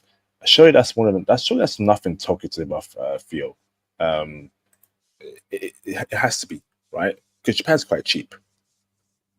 No, again, just right now the yen is cheap. That's all. Remember, the exchange rate fluctuates. So don't take it like this. I would say, as a man, you need to be making at least 500,000 yen a month to live any kind of decent life in Japan. And if you're married, you need to be making 1 million yen a month in Tokyo, without a doubt. It's not hard to do. That's what I was doing. Go on, bro. Yeah, 500,000. 500,000 yen a month is 3,244 US dollar. That's okay. At the current exchange rate. That exchange rate changes. So roughly speaking, it's $5,000 a month. Flipping heck. It's not much. $5,000 a month in London? Are you kidding me? I'd be worried. I wouldn't. I would be really worried about that just for the flat alone. Yeah, that would be expensive. But you can live in central, well, not central, but at least in Tokyo City. You can live in Tokyo City for $5,000 a month. Yeah, it'd actually work. So, brother, a passport bro working IT remotely who wants to go to Japan, right? Would you say on average he should be earning 500,000 yen a month to have a good life there? At minimum, yeah, guys. So right now with the current exchange rate, because the yen is so cheap, you can get an additional quality of life, but that's not going to be long term. That's not the yen being so cheap right now. It's like Karen being a virgin and not wanting to have a high body count in the West. It's just rare. You don't have it. Historically speaking, they're like OF models, right? So I'm just saying you need to understand that exchange rate. If you guys are looking at the exchange rate right now, no. Look at the average exchange rate for the last 5 years. Then you get a better idea of what the actual exchange rate is going to be for Japan. That's how you should do your budgets. So right now, if you went over there, you might get to have some fun, but you're not going to have the same amount of fun next year. Make at least $5,000 a month after taxes, and then you can deal with Tokyo. Awesome. Great advice there. Thank you, Theo. Much appreciated, bro. Shout out to TIQS for the support. Wow, Theo just answered my question. So I just super chat because I was halfway to typing and too lazy to delete it. Thank you, bro, for the support. Much appreciated, bro. Awesome. All right. So next one to react to. So let's react to this one over here. Where is it? Okay. So let me say something real quick before you say it. Guys, if you're going to be dating in Tokyo, because I was dating in Tokyo, you have to remember something. You're going to be spending at least 100,000 yen per month dating. That is your minimum cost. Don't even think about going below that. You will spend 100,000 yen. So you have got to think about how much your apartment's going to be, your food, all the other kind of stuff, your travel, whatever you want to do. And then you want to date, 100,000 yen are gone. 100,000 yen is gone per month. If you are in a serious relationship where you're crazy about her, start at 200,000 yen a month. Yeah, and again go up from there. So it's the cost can start adding up quickly, and she's not going to pay anything. You're going to pay everything. I guarantee you. The thing is though, you're going to be dating someone who's probably the most beautiful woman you've ever dated in your entire life, and she's going to treat you extremely well. So you're I'm just to make sure you have the cash flow, because you won't want to be looking bad in that situation. When you say pay everything, brother, right? Pay for her clothes, pay for her hair, her nails, or do you mean just food? Japanese woman would never have you pay for her hair or clothes or anything. Nope. Only if you marry them, then you have to pay for that. But before marriage, she takes care of that by herself. There's no way she'd have you. No. What I'm talking about is if you go out, if you go traveling, you're going to pay for it. If you decide to do a weekend in Korea, you're paying for it. A week in Thailand, you're paying for everything. Hotel, train tickets, airplane tickets, everything. You're going to pay for it. If you go to a baseball game, you're going to pay for it. Concerts, you're paying for it. The way it is. So you just make sure you understand that, right? Yeah, like Passport OG is there. Thank you. He's there. It's Juman. It's Jumanen. So like dating 100,000 yen a month to date someone is not that much. That's just, again, a minimal price. And he's in Fukuoka. So if he's agreeing that, Tokyo is going to be, again, I'm just saying at least that much. It says, Passport OG says, remember, you could take her to Disney for a day for 40,000 yen. Yep, that's right. Well, just remember that budgets. Thank you, Theo. Let's try to the next one. 1 million Gen Z. 41 million Gen Z people have turned 18, which means they are now eligible to vote. Compared to 2016, when the election did not go the way we wanted it to. Gen Z is here now, and only 17% of them are Republican. 52% are Democrats, and 31% are independents. But the independents are likely to vote for Harris, so they're gonna fucking save this election. Oh no. So, Mr. Theo, could Gen Z, sway the election and make Trump lose? Obviously, I think we can both agree that the younger someone is, particularly Gen Z, they're more likely to be liberal. All right. We know that the college system, the high school system, is run by liberals. We call that the indoctrination camp, where they brainwash, college students, high school students into being liberals. Theo, are we in danger here? Could Trump lose the election? What's your thoughts here, Theo? Could Gen Z screw all up? As normal, young people don't vote. So I'm really not worried about that, because young people vote at such low levels. Nobody is counting. Nobody's looking at Gen X, which is my generation.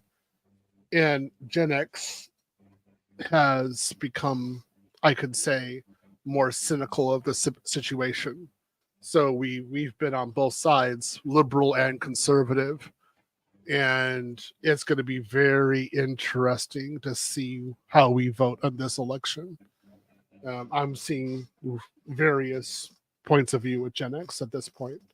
So one thing I do know is that Gen Xers are going to vote in mass in this election. That's without a doubt.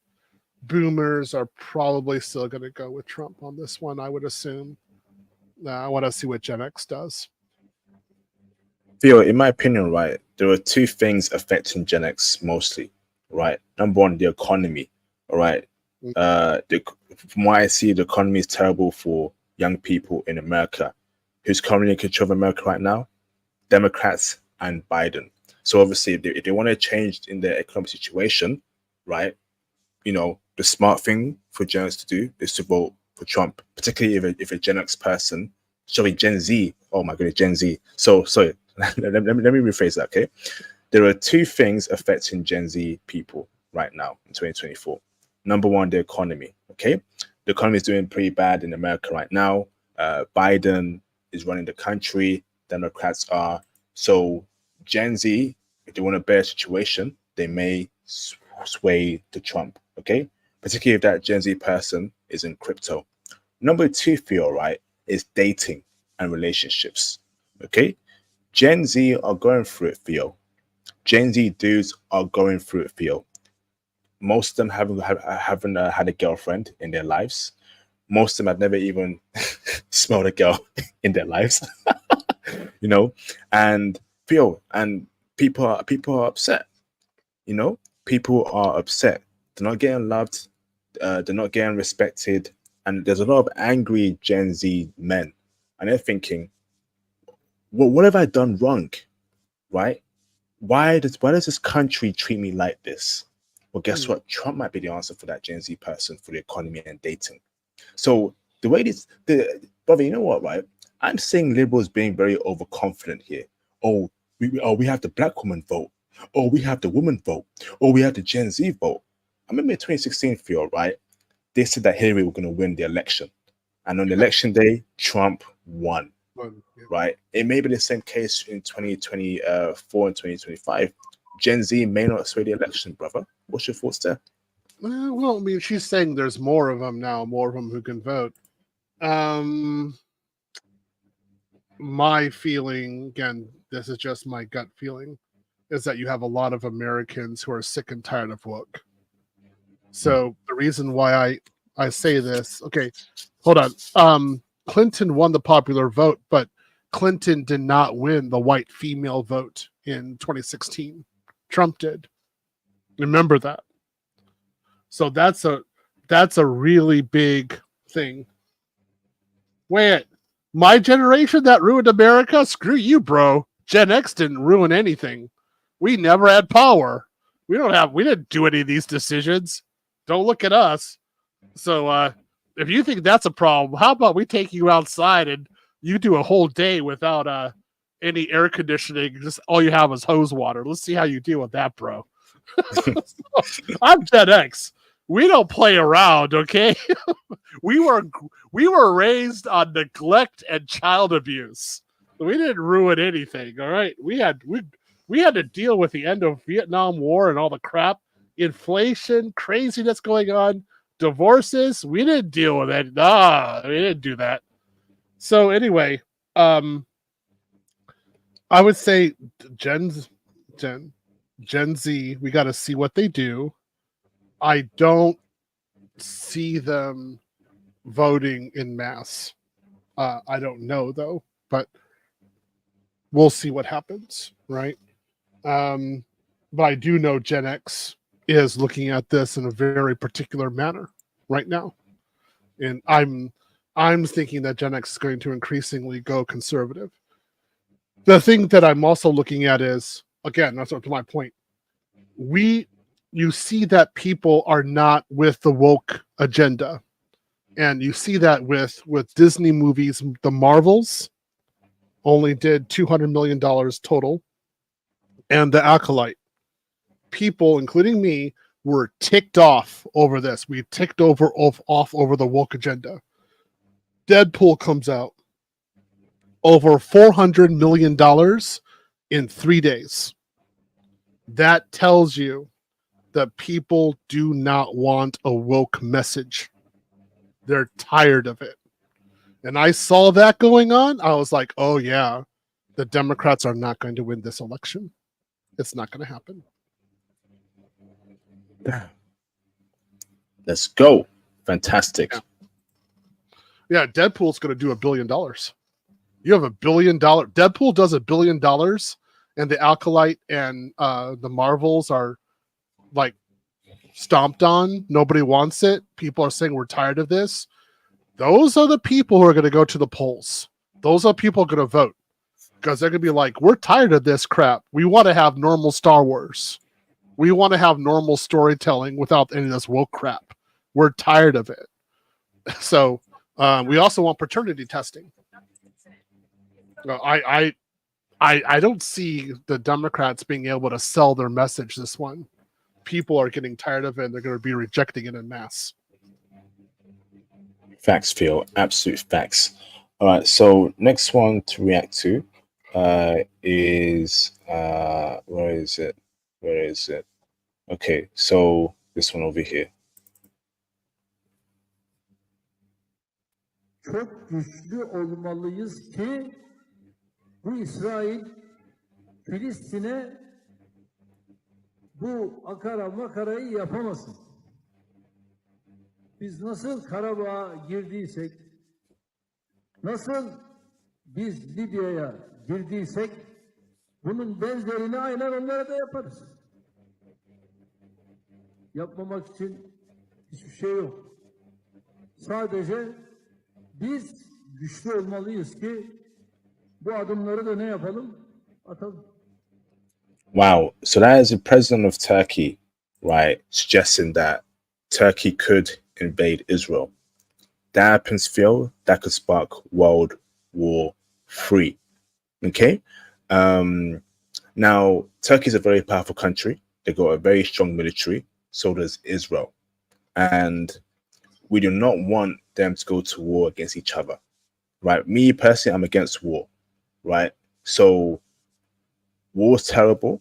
I hate war, but I definitely don't want Turkey invading Israel. That's the whole Middle East up in flames, Phil, and that will spread to Europe, America, Africa. We're in World War III, and as passport bros, I don't have time for World War III.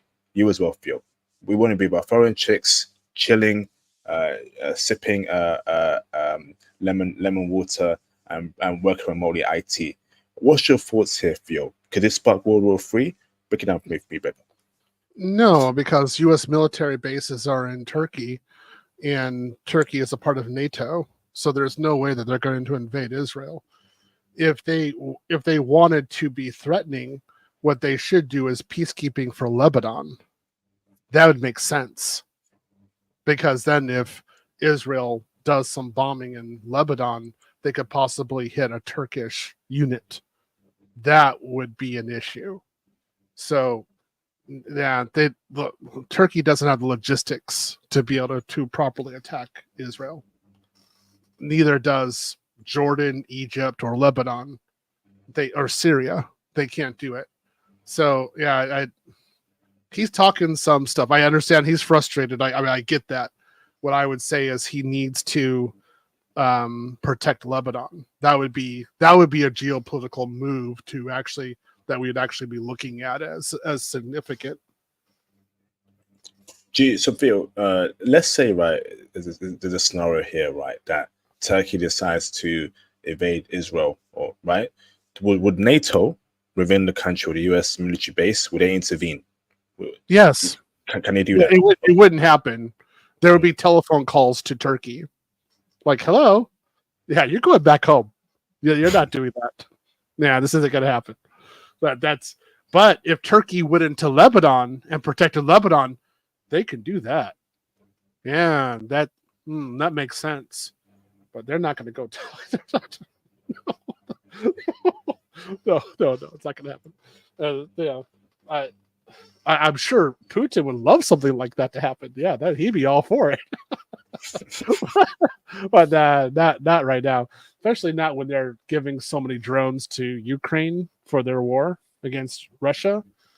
And they're also giving other arms and munitions over to Ukraine as well. It just doesn't make sense. He's frustrated, of course. So are other people, but they're not going to do an invasion. That's for sure.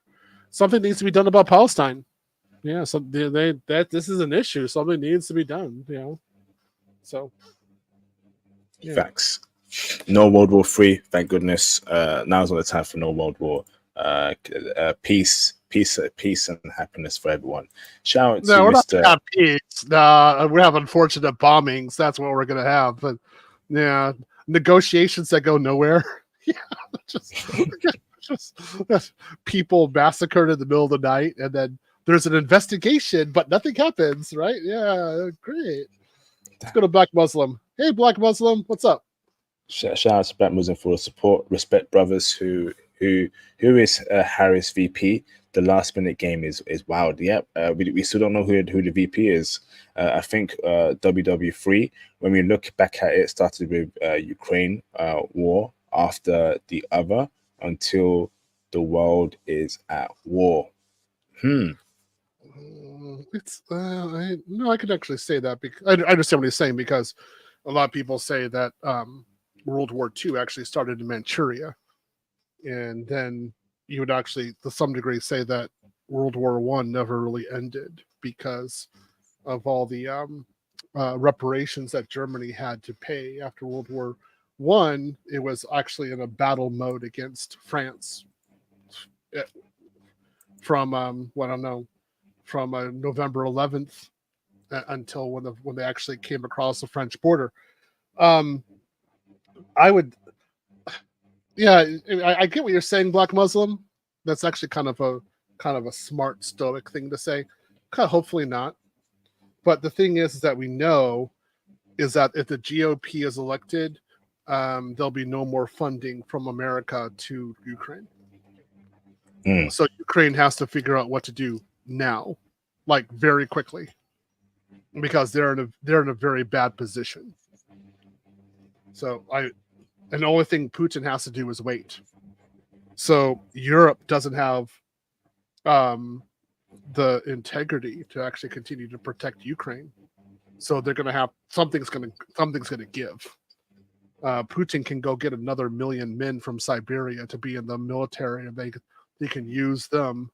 He'll lose half of them in Ukraine. He doesn't care. The other half will take what he wants in Ukraine. Something has got to give. They got to figure it out. ASAP, man.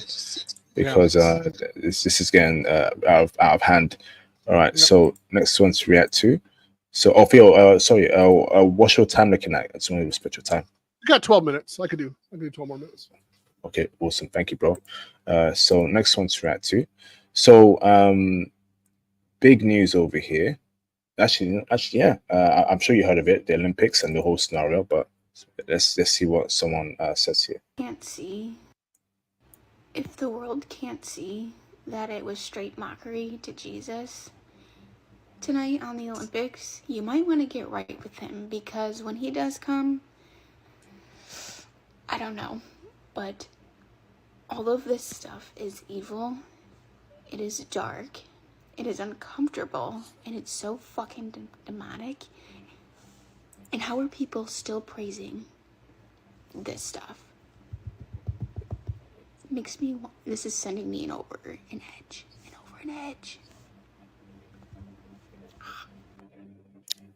Good on her for speaking about what we saw in the opening Paris Olympics. Thankfully, I didn't watch any of it, but I saw some clips when I was reading the news. It looked demonic, it looked out of place. It looked like, a whole bunch of woke nonsense.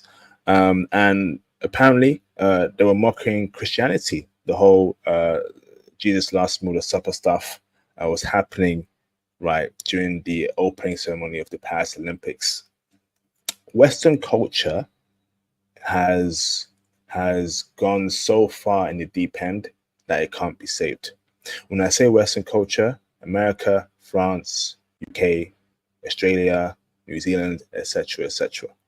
Their thinking, the way of life, the hyperliberalism, the disrespect towards numerous religions, particularly Christianity, is getting too much, right? It's always them attacking Christianity. It's always them trying to demean Jesus Christ and God Almighty. And frankly, we've had enough. We've had enough. To do that on the biggest sports stage in the world shows you that the West isn't for us, man. It's lost its way. Pick it down for us, Theo. The French have been doing this since Voltaire. It's been over 200 years. It's actually been about 230 years at this point. I'm not surprised. When I was in France, I was very used to this. I was a missionary. It's part of what I did when I was in Russia and France. Was I was actually a part-time missionary as well, and I was used to the French talking this way and thinking this way. What they did during the Olympics, I'm not surprised.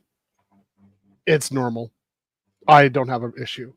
As you guys may have known, the French have also done this with Islam to rather interesting results, because usually somebody responds in Paris over this, and let's just say it's rather negative when it happens. The only reason why the French are able to do this is because no Christian is going crazy or having the Islamic response to this. So again, this is normal for France. You guys always notice I never say to marry a French woman or to be a part of French culture. Okay. So that's just the way it is. They are way more woke than Americans are. Just the way it is. Oh yeah. They've been this way for a long time. But remember, it's illegal to have a paternity test in France. Right? Yeah. There's reasons for this. So I mean, it's not, the West is one thing. France is an entirely different situation. Okay, so Paris is good for visiting. I like their culture. I like some of their ideas are phenomenal. Literature, I love it. Art, things like this. Women, nope. No, not even considering that. No. So I just say let it go. Let it go, Western guys. That they're France. That's just the way they are. Phil, you mentioned how they're hyper woke. I don't know about that. I've heard that France has huge racism issues. France doesn't even collect racial quotas in terms of how many Black people live in France, or how many Arabs live in France. You know, I don't know if and also you're seeing France lean more towards the far right now, based on the recent European elections. So what's happening there in France? Well, they're not happy with. You got an increasingly number of people who want to be able to talk the truth. Same thing in the United States. They're tired of this woke agenda. That makes sense. These numbers will increase and increase over time. Eventually, France will have to concede and actually make some changes, but it's not going to be tomorrow. It might be next year, though. But it's gonna take some time. They don't like a lot of things that the left are doing, but the left have the power. And it's just the way it is. It's been this. I mean, shoot, they're still left right now. Mitterrand looks right compared to where the lefties are at this point. Again, I'm not surprised. It's just how soon can they get power? So it says France is super woke. The things that they said about Christianity, I'm not even going to talk about Islam. The things that they said about Christianity when I was there, I was looking at them like, are you guys crazy? Did you actually read the Bible? Like, this is wrong.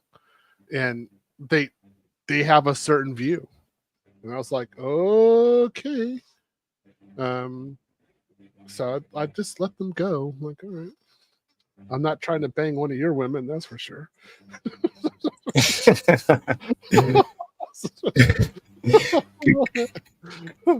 Hey, somebody in the house. Hey, genki desu ka? Dare desu ka? Kono hito mitteru jan. Yeah, somebody. We got a good guest in the chat today, right now. What's up, Tokyo 64? How you doing, Tony? You good, bro? So hold on, Phil. So who is Mitterrand? Who's that? Mitterrand. He's one of the prime ministers. No, prime minister, early 90s. Okay. Oh. Okay. All right. Let me read your super chats before you head off, Phil, and we've got one more clip to react to. Sure. Shout out to Mr. Black Muslim again for the support. Appreciate you, bro. One more reason why they have my vote. Fantastic, bro. And I'm hoping, it's a guy that has he wears a red hat. He has orange skin. and he was endorsing crypto last week. Obviously, Muslim. But again, everyone's free to vote for whoever they want to vote for. Shout out to Mr. Darius Chambers for the support. When will you react to the video of Filipinas saying that white men are clean? Hopefully next week, brother. Next week. Shout out to the Black Muslim for the support. What's that for? I'll say, Darius, whatever you if you have some Filipinas saying something, look, bro, there are so many other Filipinos who want a black guy. It doesn't matter. Don't worry about it. Don't take it personally. They might say something about Chinese people or Vietnamese guys or Thai guys. They might say something about Arabs. That's fine. There's plenty of people who say something good about you. Focus on the people who say something good about you, okay? Awesome. Thank you, bro. Shout out to Mr. Black Muslim for the support again. Appreciate you, brother. Muslim are angry. He's still our prophet. I agree. There was no reason for this. I expect no less from the French. Yeah, the comments. Yes, indeed. Yes, indeed. Respect Islam, respect Christianity, respect religions. Religions are core fundamental aspects of society, and it's very important in our current day and age. So, next one. I like what Duck says. The French are toast. French toast. Double entendre, huh? Good stuff. How about, are the French? Are they fried? I don't hold it against the French. For me, it's like water off my back. Fine.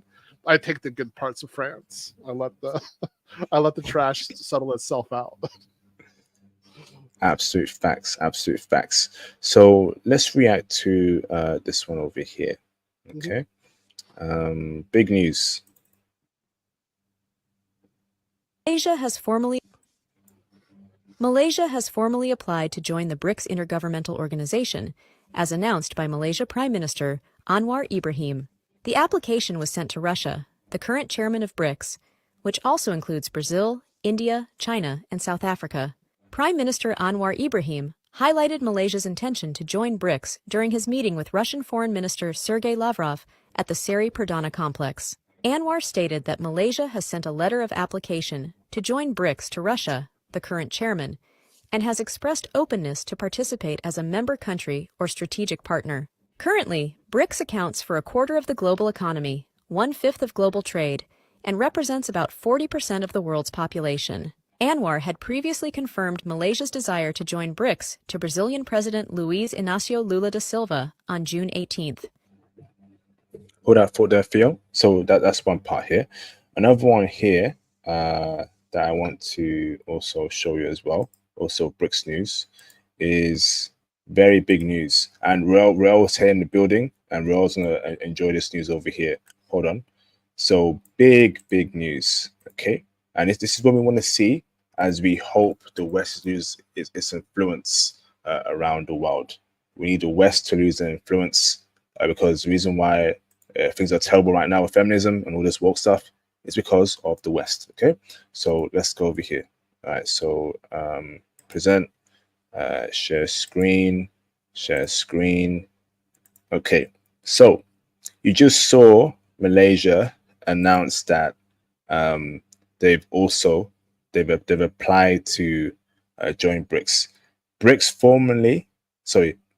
officially, BRICS officially announces financial system similar to SWIFT. Wow. Okay. You can see here, right? The BRICS alliance is looking to bypass the Western SWIFT system and replace it with its own financial mechanism. The creation of a new financial messaging system similar to SWIFT will allow BRICS to reshape the global trade landscape. Whoa, big news. The majority of cross-border transactions are now settled using SWIFT, and cutting ties with the system, okay, provides leverage to the 9-member alliance. BRICS can create a new payment system without incorporating the US dollar for transactions, okay? Local currencies will be used for trade settlements, ending reliance on the US dollar once and for all. Big news. The BRICS payment system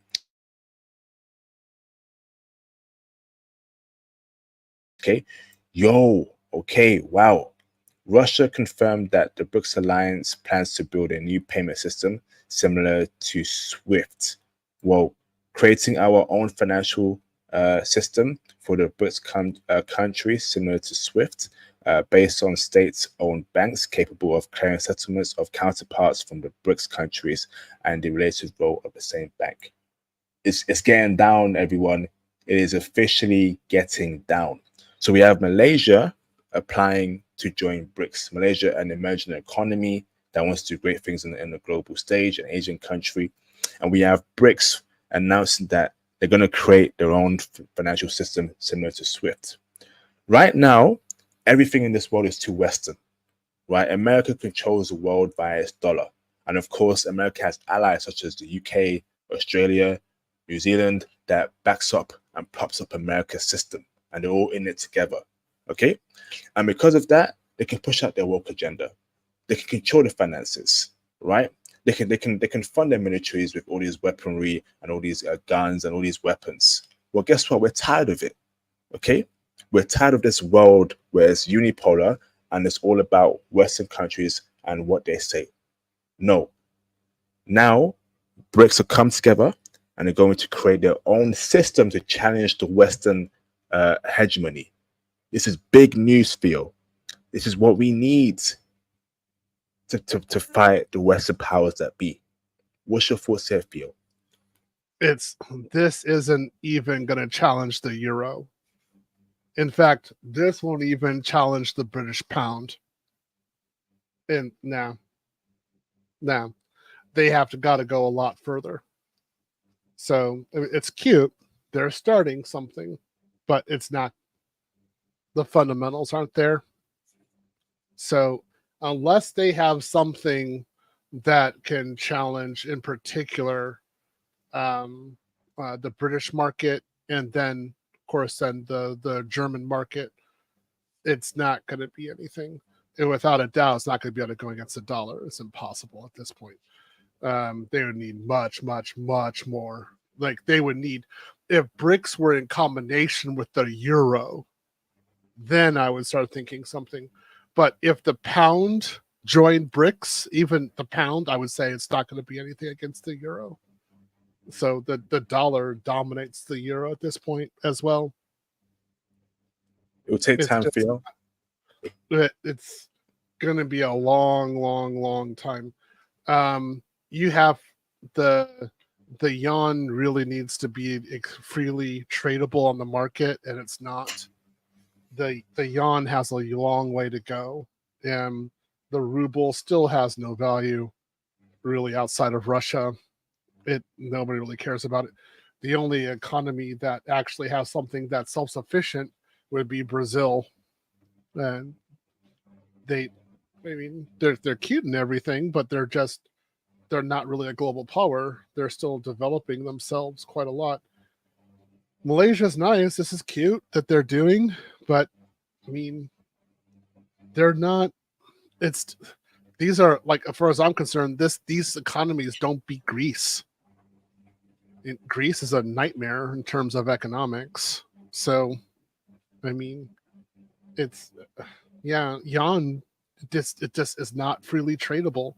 If the yuan were tradable on the market, oh boy, we would see a run on the yuan immediately.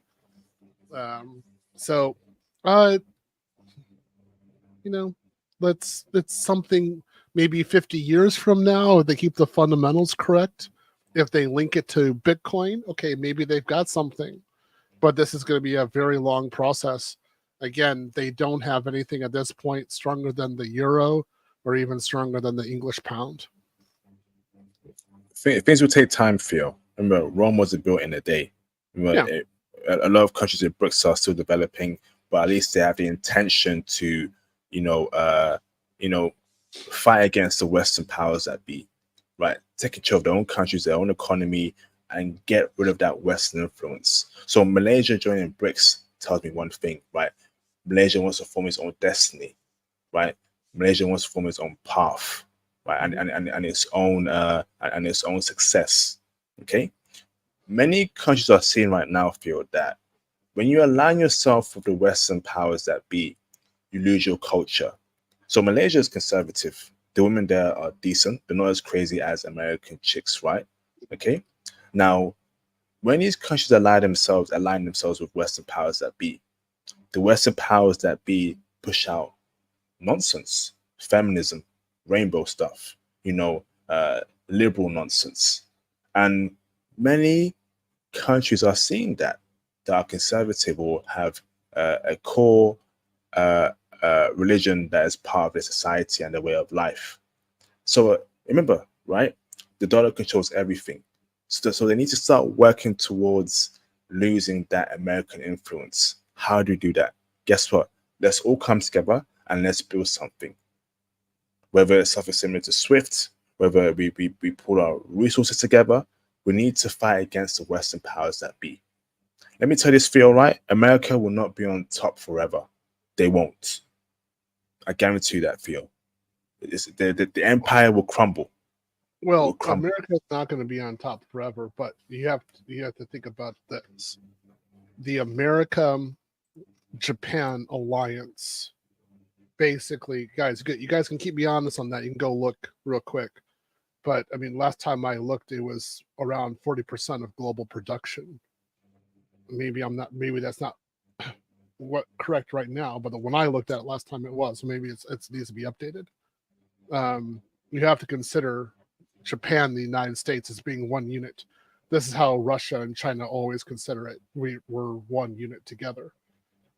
Well, I mean, that's a very, very powerful manufacturing alliance. If you do NAFTA, so you do Japan plus NAFTA together, we're talking about a very strong central area. And again, I'm looking at the chat. Yes, of course, a very strong military as well. So it's not there. This isn't going along. This isn't going away anytime soon. Japan has more government debt issues than the United States does. So they have to solve that. But ultimately, this alliance is where the strong currency is coming from, and it's not going away anytime soon. We'll see what these other countries do. I would say, again, if they reform their markets, have better rule of law, have respect property rights, things like that, then we'll get a little bit further. Until that happens, no, man, they're not there. It's gonna take a long time. We shall wait and see, Phil. We shall wait and see. Awesome, Phil. Awesome. So, Phil, how you feeling, brother? Do you have to drop off? Oh yeah, I gotta definitely drop off. Okay. I'm trying to think out there. Let's see what the chat is saying. Yeah, it's it may not be in our lifetime because the pound was there for such a long time. The pound dominated, but of course when they started losing their colonies, World War II, losing colonies, United States taking English possessions, English assets. Okay, the pound started dying, right? But historically, even now, the pound is overvalued against the dollar, so it still has that little bonus, right? They might be able to do something different. That's why I'll say BRICS. They might be able to carve a different path, as long as, I like what Jimmy Carter said, as long as these countries don't have a war and they only develop themselves, then they'll be able to do something. But Russia, it's had wars for how long? About as long as the United States. So Russia has to stop fighting wars. That's why it becomes poor. It becomes a war. Anyway, good chat. It was good today. I had a good time talking. I hope that Nanako can find a man. I hope that Nanako can find happiness. That was a really sad clip. I felt sorry for Nanako. I hope she's good. Hope she's going to be okay in the end. Study Python with IP. If you're not in this current class, join us next class. It's going to happen later on. My new courses are going to be starting in September. Please sign up for that. I'm taking many more students. It's a process, guys. You have to do the work. But if you do, like a country, then you can come up on top.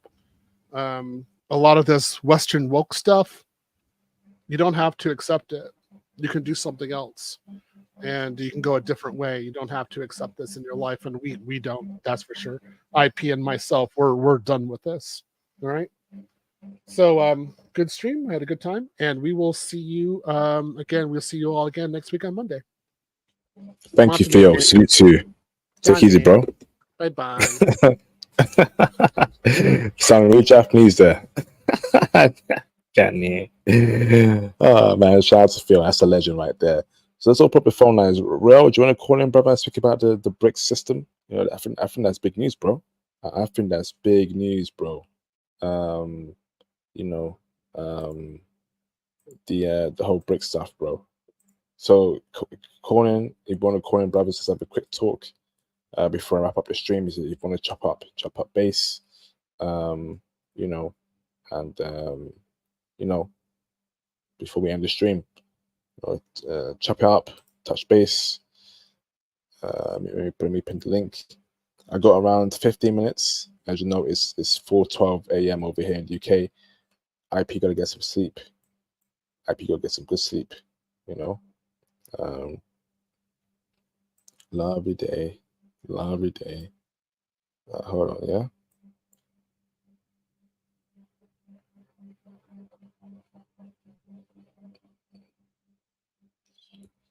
This laptop sucks. Flipping heck, man. It's so effing slow. God damn. Pin the effing message, man. All right, cool. Awesome.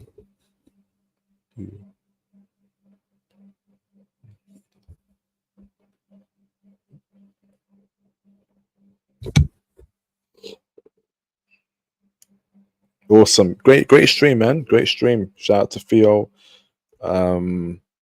You know, shout out to Theo for breaking out the matrix, for, you know, making that move to Brazil. And I want that all for you, brothers, man. I want that all for you, brothers. If you're watching, what's his name? If you're watching, I forgot his name. The dude that lifts and eats vegan food. I need those vegan best recipes, bro. I need those vegan recipes, please. Okay.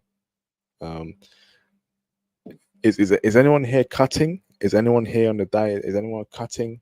You know, did you book? Is anyone here cutting? Give me some recipes for high protein, low fat, low carb meals. I'm trying to cut, bruv. I'm cutting heavily. I need that toned 6-pack. I need that. It's okay.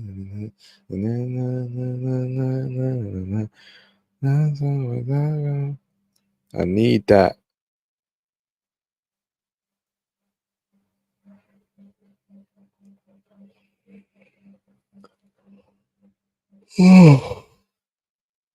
Flipping heck, bruv. Yes, Rael in the building. Rael in the building. I'm sure Rael has some. Let me bring Rael in the background. Rael, can I bring you up?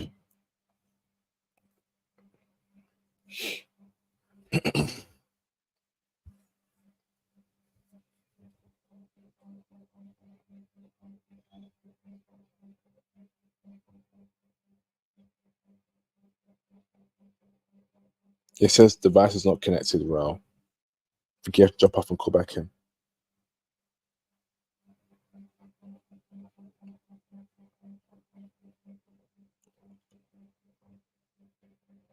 Oh, flipping heck.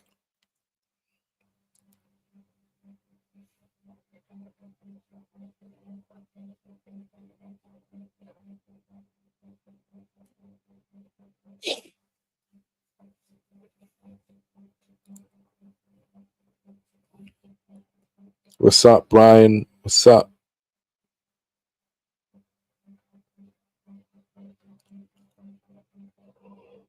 Oh, Who's here? And anyone abroad right now? Anyone in a different country? Anyone planning to take any trips? Anyone want to come on my channel for an interview? Let me know. Let me know.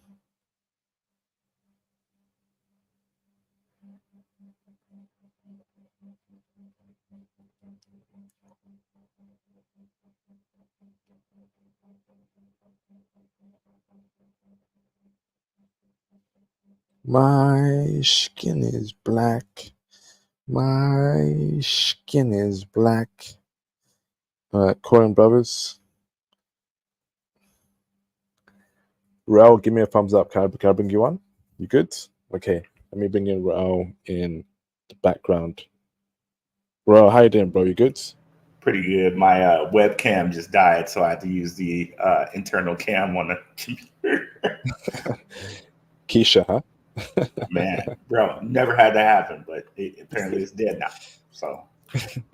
So, Raul, big news recently. BRICS officially announces a financial system similar to SWIFT. Brother, what are your thoughts on this particular news today? I think it's pretty big, man. And understand it's not necessarily a bet against the U.S., but the thought is, okay, here's an entirely different crypto system that they're going to get. And I know they're kind of posturing it as it's going to be like similar to Swift and against Swift, but I think it'll just connect into it, you know. And I've definitely talked about like Tim Draper on my channel. If you guys check out my channel and you look at the videos that I have on him, Crypto's Quiet King. He's like a billionaire, and billionaires want to move their money G7, BRICS. It doesn't matter, right? So if you look, Justin Sun, he said a lot about how the yuan is going to be really big for the BRICS system. And Justin Sun is the guy who runs Tron. And if you guys look it up, Tron has a stable coin that's pegged to the yuan. Okay. And they have that through Tether, which is USDT. USDT also works on the Swift blockchain application. And when I say Swift, it's the crypto Swift. It's not like it's not related to the American like exchange and clearing system Swift. It's a completely different one. Wow. There you go, man. There you go. Big news. Big news. But how do you feel, what are your thoughts about the future of BRICS instead of what they're doing right now? Can they truly challenge America? Well, I don't know if they can like Theo makes some really good points about how like the dollar is kind of still at this point king. So I don't know if that it can, but the thing to look in the note as an investor is that they're going to be tying a lot of stuff to the yuan. Like you just showed, China is trying to deepen its connections with Brazil. So I think a lot of this stuff is just going to be tied to the yuan and different types of like Chinese cryptos, like a Binance, like a Tron, like a Filecoin. So this is very, very interesting for crypto investors to try to speculate on what Chinese things get the most riz or the most, the most attention or motion or whatever. Fantastic, man. Awesome. So let me ask this then, bro. We've got around 9 minutes left. Crypto. You heard Donald Trump speak positively about crypto. What are your thoughts on Trump's crypto pledge and his whole positive vibe around crypto? Well, what it seems like is that the market seems to like Trump and thinks that he's the best for crypto. Since the failed attempt and the whole talk at the Bitcoin conference, Bitcoin went back to 70K, however briefly, but it was there. So it seems as though the market believes that Trump is the best for crypto. And if you look at him, he's done a couple of Trump NFTs that sold very, very well. He seems to actually be about what he's saying with crypto. There you go. But Kamala Harris didn't, from what I see, wasn't really a big fan of crypto. Now he's trying to, copy Trump. Meeting with the Ripple CEO, Coinbase CEO, trying to meet with them. So she's just trying to. She's reactive, whereas Trump is, proactive in his, in his love for crypto, and that's the main difference there. The thing also that she has against her, let's even say that she says that she's going to do all of this, right? She's going to go meet with Coinbase and all these other people. Elizabeth Warren, who's been very, very anti-crypto, is a Democrat. Gary Gensler, which everybody's been criticizing for what's happening with XRP, is the previous guy's choice for treasurer. So Biden's choice for treasurer. So if I'm someone who's who's taking really like stock, I would not want that to continue under her. So no matter what she would say or what another candidate would say, I would still think that they would be pro Elizabeth Warren. They will still be pro Gary Gensler, even though they would say something like, "Oh, we're going to replace him" or whatever, right? So I don't think there's anything she could do or say that's going to say, "Oh, well, you're going to be anti-crypto now," or "You're going to be for crypto now." So, facts, absolute facts, man. So, Real, based on what you heard about Trump's, positive vibes around crypto, do you know who you're voting for right now? if I were to have a vote, I would vote with my crypto pocket. Put it that way. Put it that way. If I were to vote, I'm voting for pro my crypto pocket. And one of the things Trump too said in his keynote speech, which I watched like right after I was on the stream with you, he said he would fire Gary Gensler, and like the whole crowd like erupted. They were so happy about that. So if he's true to his word and he does that, I could see things like XRP and all of these different things that have had a hard time under Gensler just skyrocket, like out of control. Facts, bro. Absolute facts. Awesome, bro. So, brother, I got to drop off. Yep. Thank you for calling on, brother. It's 4:30 a.m. over here in UK. Go get some sleep. It's been a pleasure. Been a pleasure talking to you, bro. All right, see you. Peace. Look after yourself, bro. Peace. All right, brothers, look after yourselves. Peace out. And I'll see you on the next video. Make sure you join the Patreon for crypto, stocks, and travel intel. Join the Patreon for crypto, stocks, and travel intel. Okay, join right now and be a part of the Patreon community. We got community pages on Discord where we all have group chats, talk about life, etc., etc. So join the Patreon. Okay, peace out. Thank you.